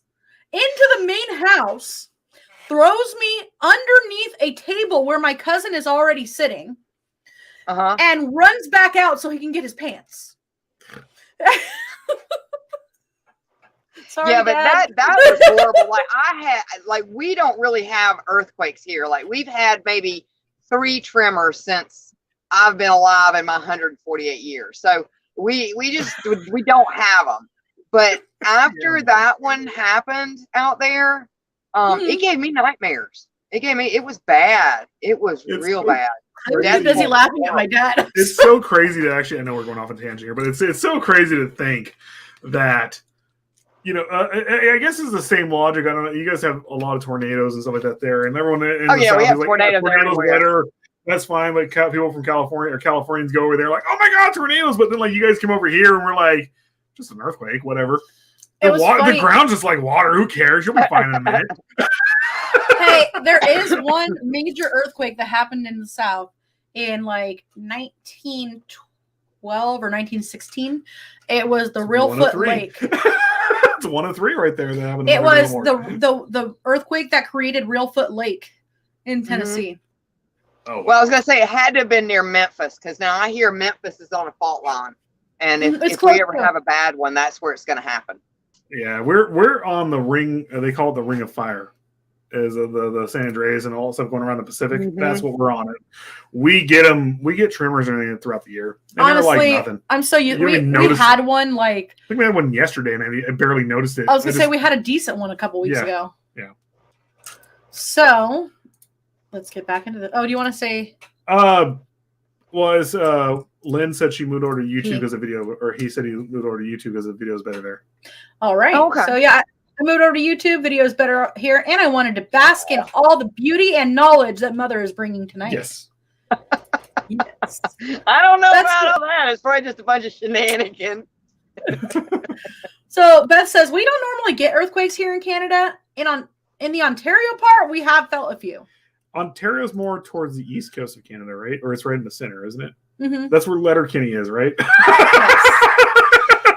Jennifer says, I was supposed to be in San Francisco during that earthquake where the freeway collapsed. Growing up in Cali, though, we got used to them and stopped really caring. Yeah, it's like, it's weird. You can tell people who your dad is one. My dad is just the one that actually California's afraid of it, but I mean, when I moved to the South, I was like, oh my gosh, tornadoes, right? And then I started tornado chasing. Well, the last earthquake, the major one that we had was a couple years ago. Aldi? We're leaving Aldi. I was all, babe, stop shaking the truck. We need to go. I thought you were. She's all, I thought you were shaking the truck. I was like, no. I was like, when we moved back, it was just like, yeah. We're like, oh, cool. And then we just got in and left. We got in and we sat there while it was rocking. It was cool for us. We loved it. Yeah. So, I forgot what I was going to say. Never mind. Lynn also says the New Madrid fault, if it goes off really bad, St. Louis and Memphis are history. Yeah. I've heard that too. They say that a lot. Supposedly, Bakersfield or Kern County is going to become beachfront property if the San Andreas fault really does let loose. But if it does, it does. John said that he had some minor ones in Cleveland, but both his father and mother-in-law thought a car had hit their house. Okay. Oh no. We are going off a tangent here. One of the things I did. It's true though. You do get a weird feeling. All of a sudden, everything goes quiet. Before the earthquake, everything just shuts up, and dogs freak out. But everything. You get See, this same thing here when a tornado's close by. Everything gets quiet, and the pets freak out. One of the weirdest times I was in an earthquake here in California, it went quiet, and I just stood up in my room in my on the farmhouse I grew up in. And I was like, it was just oddly quiet for summer. My cousin, she was asleep on the floor because she was spending the night, and all of a sudden. It felt like a Mack truck hit the side of my room. And It felt like the house shifted over. That's how strong the earthquake was. That was one of the only times where I was freaked out in an earthquake. I had to bring this one up before we continue. Lynn says, once I thought I was in an earthquake in Georgia. Turned out it was just my roommate having great sex. Oh. Huh. All right, let's do this. All of this because somebody was attacked in Northridge. So August 8th, 1985, Sakina and Elias Badawath and their 3-year-old son in Diamond Bar. Wow. So Sakina and the son actually survived, but Elias did not. Mm-hmm. Excuse me. August 18th, 1985, Peter and Barbara Pan. Wait a second. No, that's it. That was he murdered Peter Pan. Yes. How dare he? He murdered Peter Pan in San Francisco. Look at the next one. James Romero Jr. and family. He killed. No, he didn't. Oh. So the next one, James Romero Jr. and family in Mission Viejo. That's Orange County. August 24th, 1985. He actually aborted that attack. There were no injuries. This is when the heat was on him. And the same day, Bill Carnes and Inez Erickson in Mission Viejo, but they both survived as well. Okay, so Bill Carnes and Inez, I want to say, hey, Richard, Bill, I want to say they're the ones that he shot the guy in the neck, and they're the ones that got, instead of being like, we're victims, they got pissed. And they started going after him. They proved how much of a pussy Richard Ramirez really was. Did you know that they even drove themselves to the hospital in their RV, and they spent one day in the hospital? They're tough as fuck. Like, they're like, I think they even did an interview and they're like, oh, kill him. We don't care. Well, and the doctors were like, it's 1,000 wonders that neither one of you died. Like basically the where they were shot was just like so close to like an artery or something like that would have killed both of them. I want to say it was enough for him that if he moved around enough, he could have hurt himself even more, and that's when he could have severed the artery or whatever. But I want to say the guy actually chased him down, beat the shit out of him, and Richard Ramirez just happened to get away. Well, so with James Romero, they had actually returned from vacation to Rosarito, and his son was 13 and happened to be awake. So his family was asleep. James went outside of his house to retrieve a pillow that was inside the truck. And when he was outside, he heard a rustling noise, and he just assumed it was an animal. And he went to investigate the noise, but didn't notice anything out of the ordinary. And what about a stench? Huh? Yeah. What about a stench? Oh, it must be a skunk in the bushes. Right? There was a garbage man on my property. I don't know what's going on here. So James then went into his garage to begin working on his mini bike for some reason late at night. Well, if you have a mini bike you're working on late at night, you know you're tough as fuck. Yeah. Before he actually heard the footsteps outside of his house.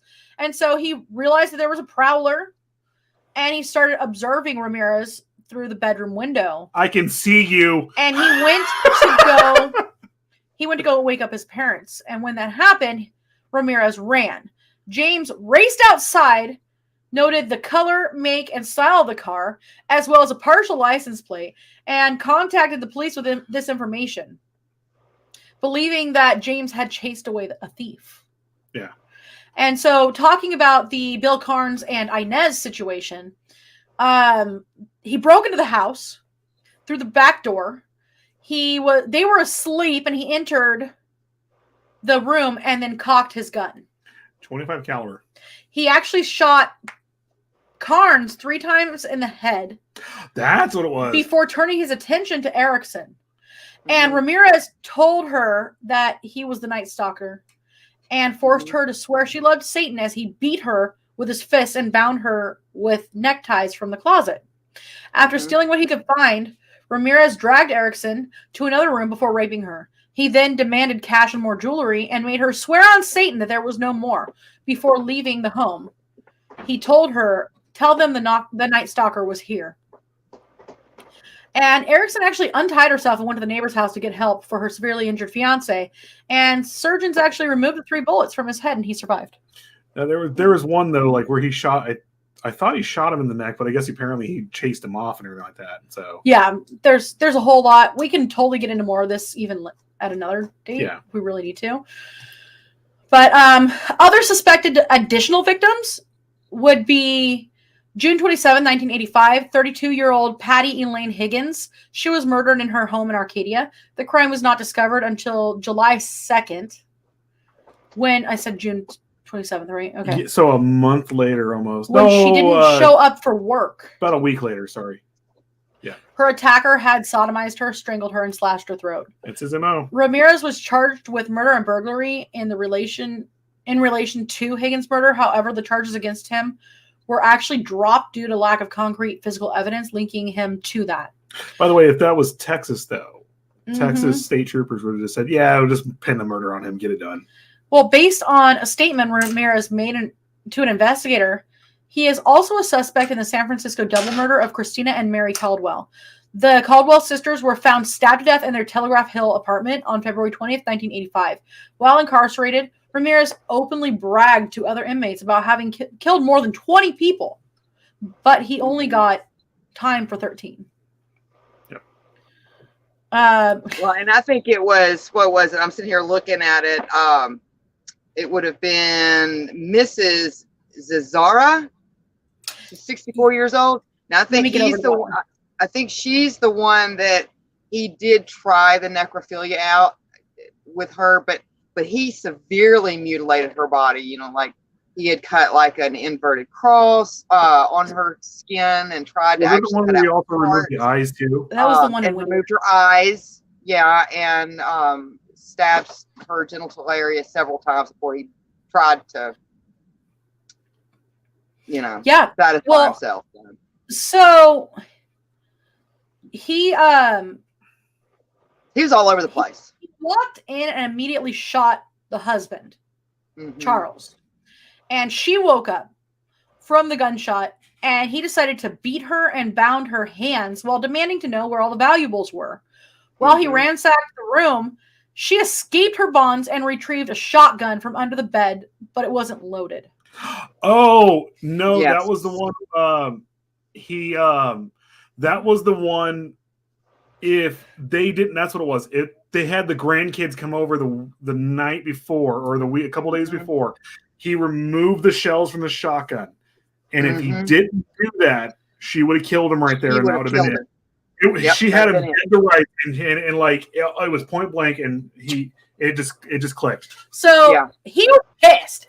So he shot her 3 times, and then fetched a carving knife from the kitchen, and he mutilated her body, stabbing her several times. Removed her eyes with the knife, placed them in the jewelry box, and then took that with him and kept it in his apartment for a souvenir until his arrest. The autopsy later determined that the mutilations were post-mortem. Vincent and Maxine's bodies were discovered by their son, Peter. And Richard left footprints, a pair of Avia sneakers in the flower beds, which the police photographed and cast. This was virtually the only evidence that the police had at the time. This is actually right here is what linked. At the time they were thinking, because everything was so far apart and happened all over the places. This is what happened right here that actually made them say, okay, this is actually one person doing all this in all the areas right here, because they had that same shoe print at I want to say when he dropped off the girl that he was molesting, that he abducted from Whittier. He molested her and then let her go. at a construction site or near a construction site, and that's where they found his shoe print there and matched up with this one too. Mm-hmm. So, and I think he wound up throwing those shoes off the Golden Gate Bridge, if I'm not mistaken. I think so. Something like that. Yeah. Well, so let me get right here. Capture. Let's get into his capture. His capture is pretty neat. His capture is awesome. Oh my God, it is actually really awesome. So, August 30th, 1985, Ramirez took a bus to Tucson, Arizona, in case there's people from not the U.S., to visit his brother, unaware that he had become the lead story in virtually every major newspaper and TV news program across California.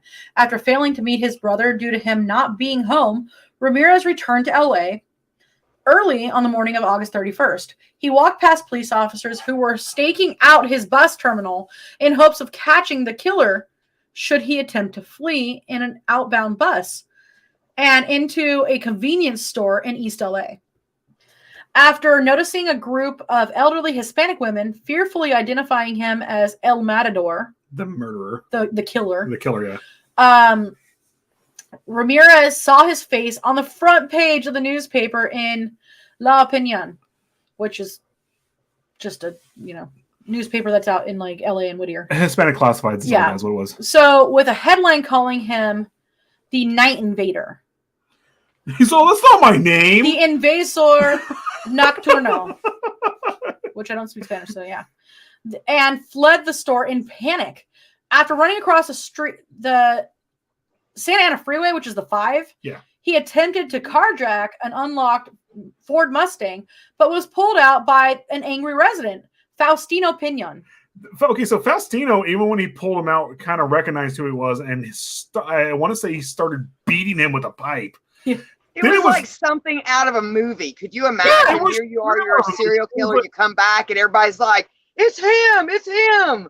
Yeah, it was straight out of a movie because you had all of Los Angeles, and then he ends up, I think it's East LA where he's at.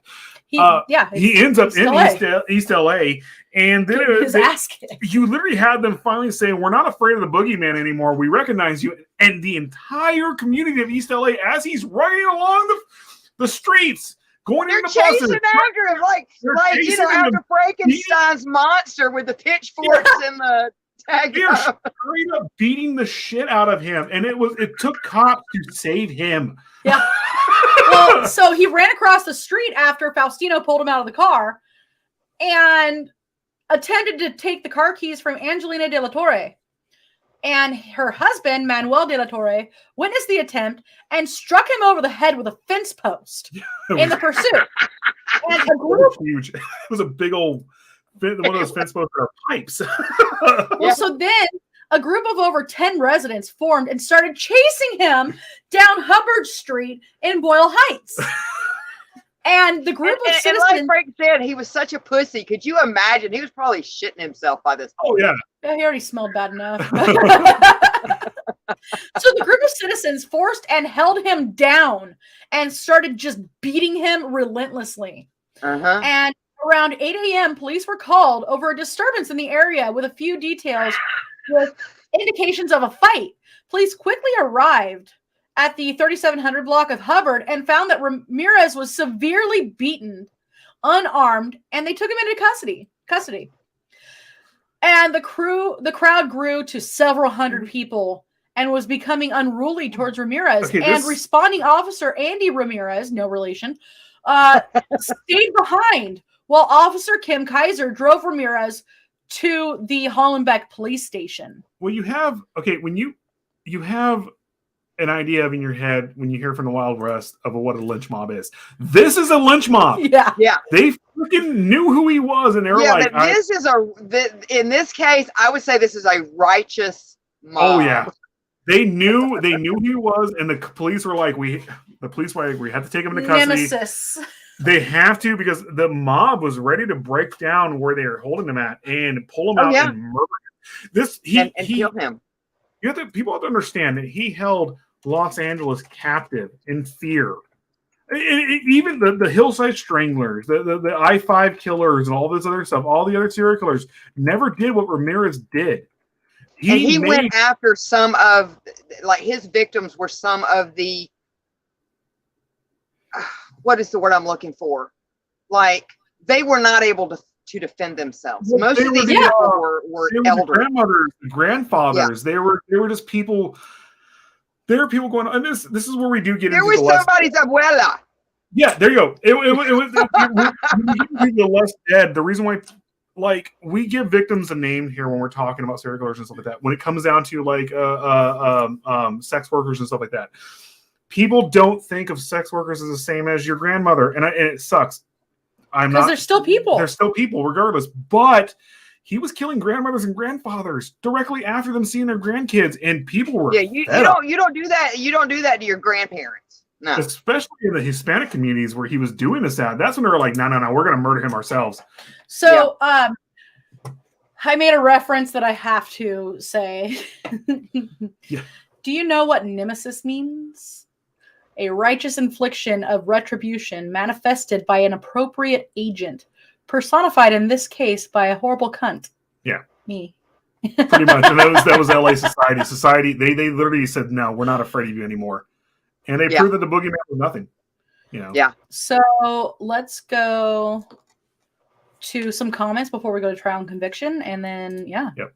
So going back to the Peter Pan thing, I thought Captain Hook took out Peter Pan. Yeah. You know, there's actually a theory that Captain Hook was actually one of the original Lost Boys, because actually Peter Pan was killing the Lost Boys when they wanted to grow up, and Captain Hook got away, and that's the reason why Captain Hook was going after Peter Pan, was because he was a Lost Boy. There is actually a when you go back into like the original stories, Peter Pan was not a good guy. No, he was a villain. Peter Pan, honestly, there were aspects of him that were supposed to actually relate to Pan.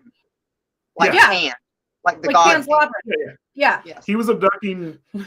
He basically was abducting kids because he was a kid and stuff like this, and he didn't want anybody else to grow up either because he couldn't grow up.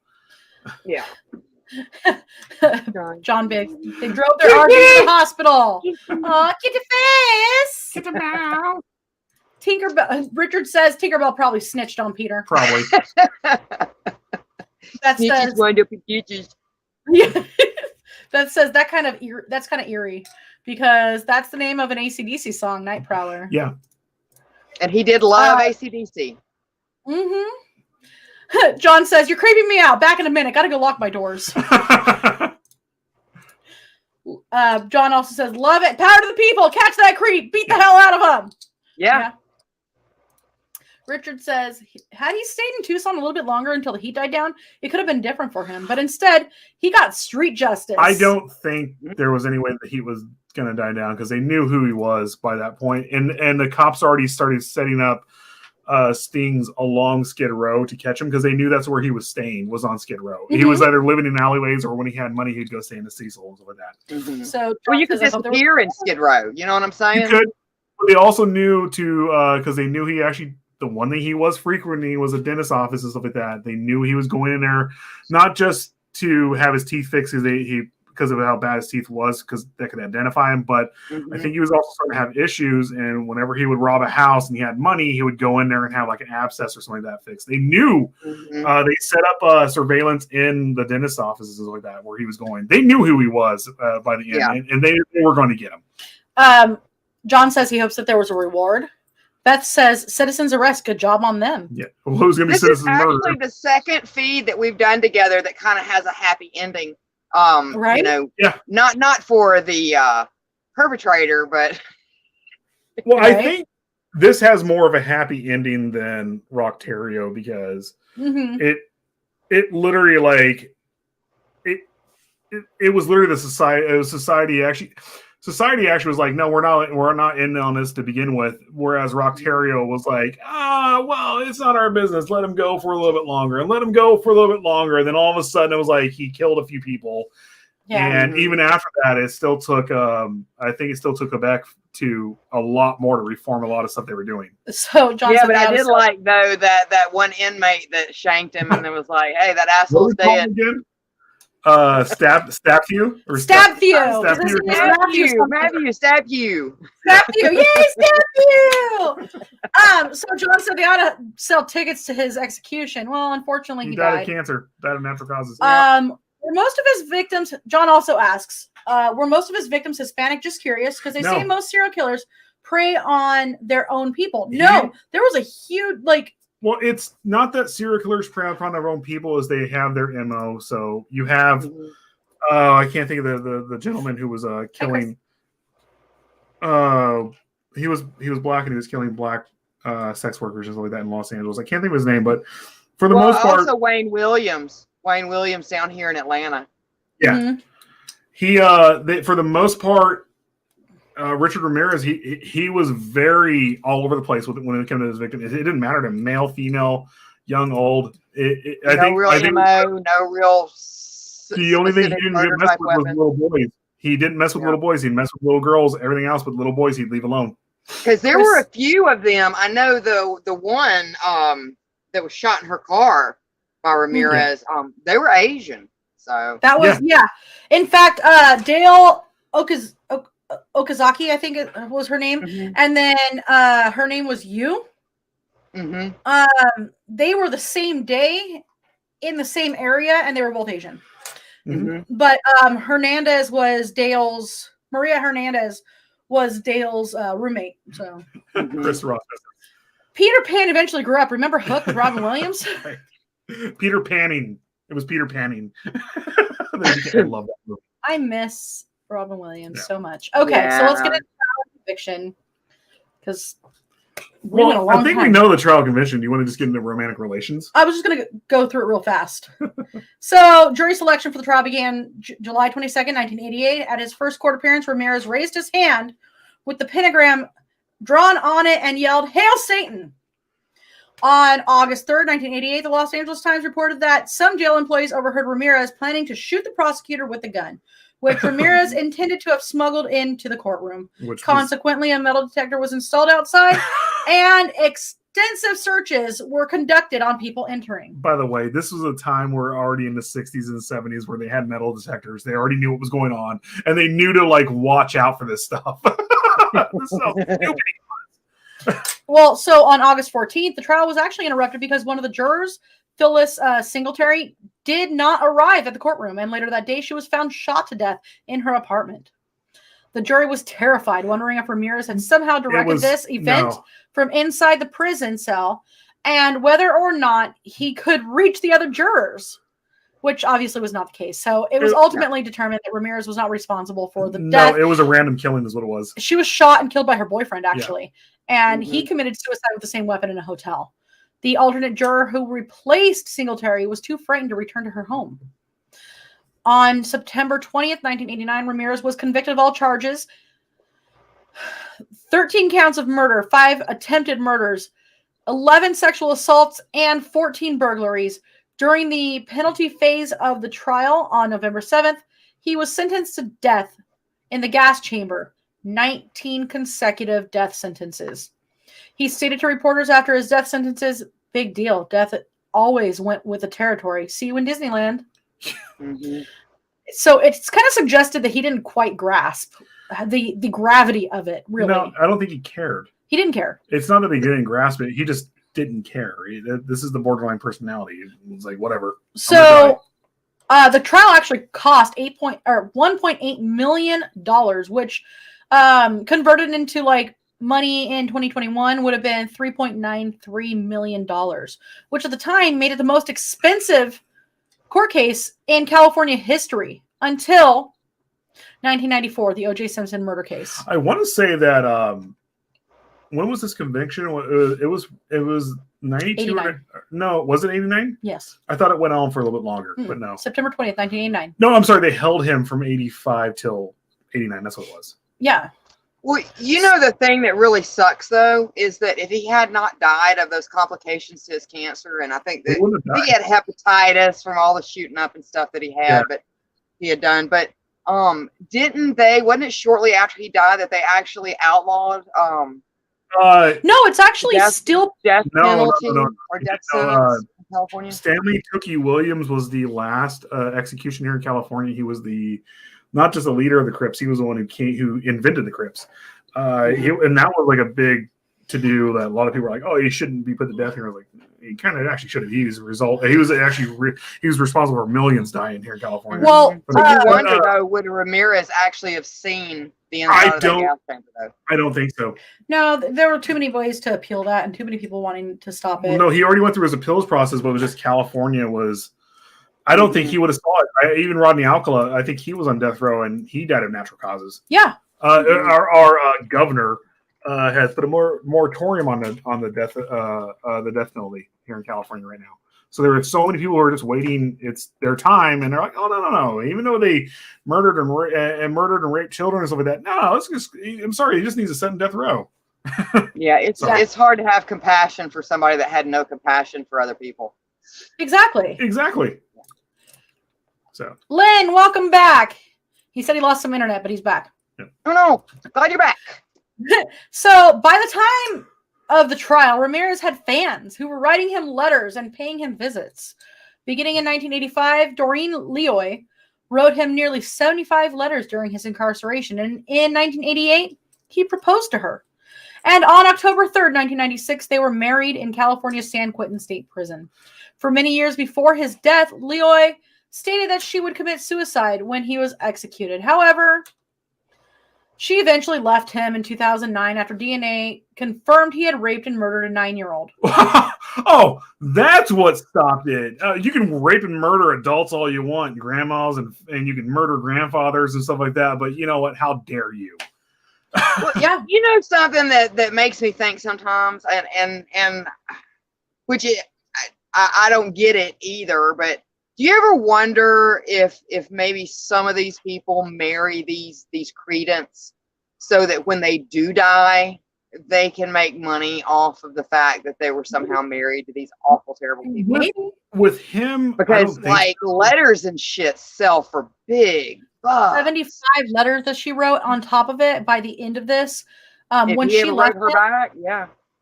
Well, when she left him, around the time of his death, he was actually engaged to a 23-year-old who had started writing him. The thing is, with him, I don't think that was the case. With someone like the Gainesville Ripper, which is another thing we actually did we cover or we need to cover. We have touched base, but the Gainesville Ripper actually, the famous, she's a old school goth chick, whatever. The famous writer actually got his rights. It was the same. It was I want to say it was the same person who's in line with the Eileen Wuornos story that was just all absolutely and utterly wrong about her. Eileen the Wuornos Gainesville Ripper is what the movie Scream was loosely based on. It is. But she got the rights to him doing this it was literally she moved in, got the rights to his story, and started writing a book and documentary and everything on this other stuff. And it was the same people who did the documentary, I want to say, on him that they did on Eileen Wuornos, and they were just ass backwards on Eileen Wuornos and tried to turn her into this folk hero that was actually not true. She's a very terrible person.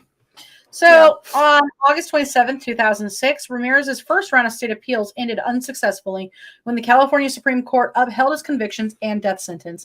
On September 7th, 2006, the California Supreme Court denied his request for a hearing, and he had additional appeals pending until the time of his death.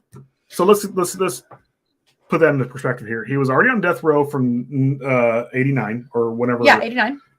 His first appeal in California was in 2006. No. It ended in 2006. That's the first one. You get 3. The second one, he would have started that up again, and then I think that he died during the second one. His second one was actually denied the same year, a month later. And then he had a third one that was happening. It was pending at the time of his death. Either way, his death was it 2013? Yes. So either way, no. If he would have survived the cancer, he would still be alive right now. Oh yeah. So psychiatrist Michael H. Stone describes Ramirez as a made psychopath as opposed to a born psychopath. So basically, he's a sociopath. He says that Ramirez's schizoid personality disorder contributed to his indifference to the suffering of his victims and his untreatability. Stone also stated that Ramirez was knocked unconscious and almost died on multiple occasions before he was even 6 years old, which as a result, he later developed temporal lobe epilepsy and aggressive and hypersexuality. Yeah. Yeah. And then again, Ramirez died due to complications of secondary to B-cell lymphoma at Marin General Hospital in Green Bay, California on June 7th, 2013. He also had been affected by chronic substance abuse and chronic hepatitis C viral infection. At 53 years old, he had been on death row for more than 23 years. By some estimates, he would have been in his early 70s before his execution would have actually been carried out due to California's lengthy appeals processes. John Biggins brings up, how would you like to be his cellmate? Blech. Being on death row, you don't get a cellmate. He's all by himself. Yeah. That's death row, and death row in California is completely different than death row in the South because he was living a comfy life on death row here in California. No joke. Sorry, Richard. Well, that's pretty much how it goes. If someone didn't die, they'd still be alive. Right? Mikey, we're almost done. But hey, Mikey. Being that he was the appeals process here in California, and especially with the moratorium, he wasn't that old when they convicted him, so he would still be in his 70s right now and alive. See, I like Dan Cummings' take on it. He was like, somebody like Richard Ramirez, fine, give him one appeal, okay? But it's got to be like within 7 days of the ruling on the original court case, and it can only last so many days. And if he's found guilty, the judge just kills him right there in the middle of the courtroom. That would have been awesome. Like, Saint style. No. Yeah. Like Boondock Saints style. Like, we shall be. We watched the sequel last night. I haven't seen the sequel. And I finally watched it last night. These guns make me look gay. Yes. You look like you've seen one up close. That's my favorite line in the whole movie. I love Romeo. He's amazing. You know what? So let's get to a couple more.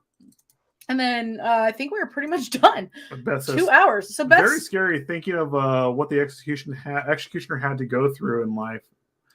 Yeah. The PTSD and stuff like that. Yeah.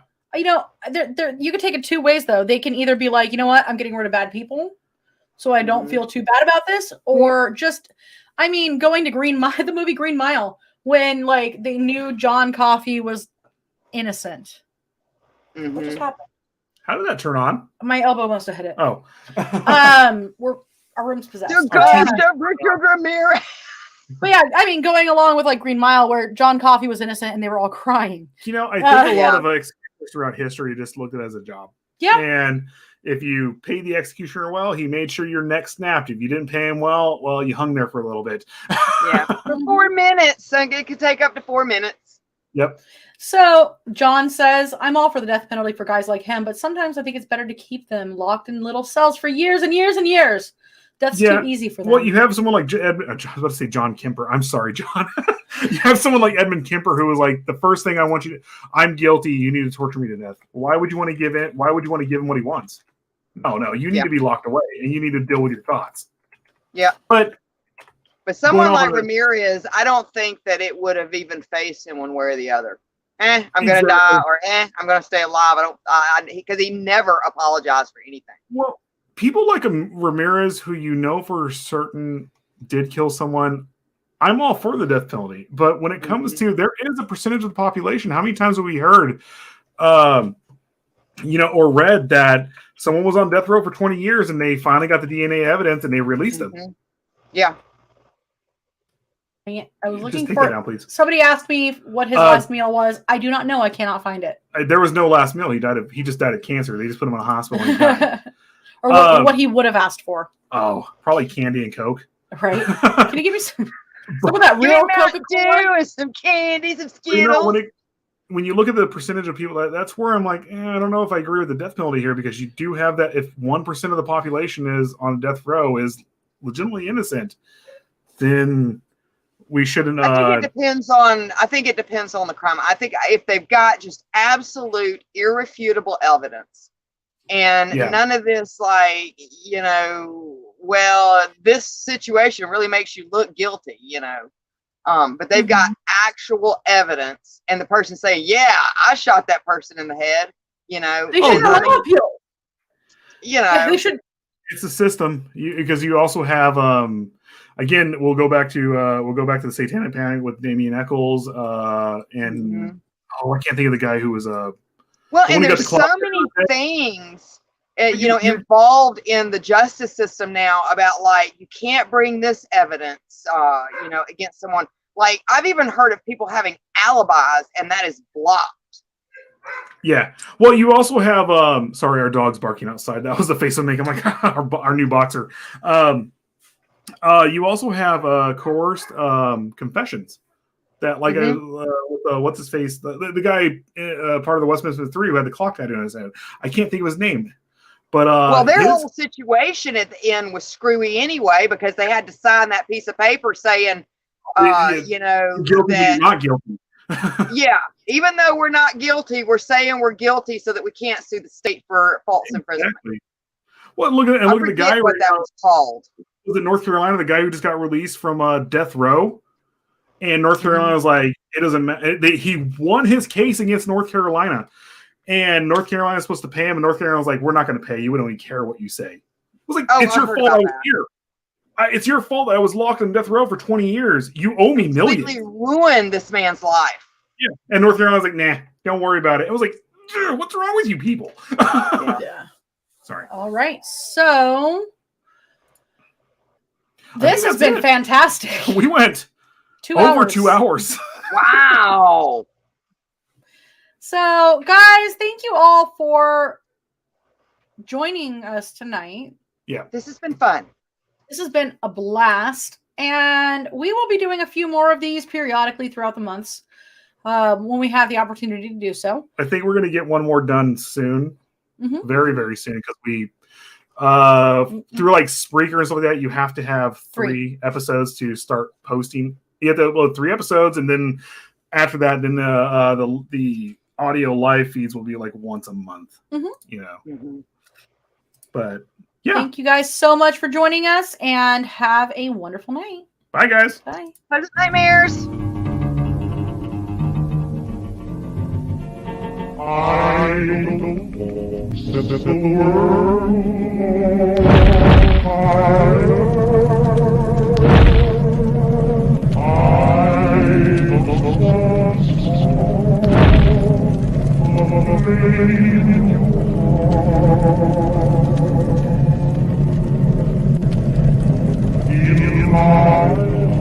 I have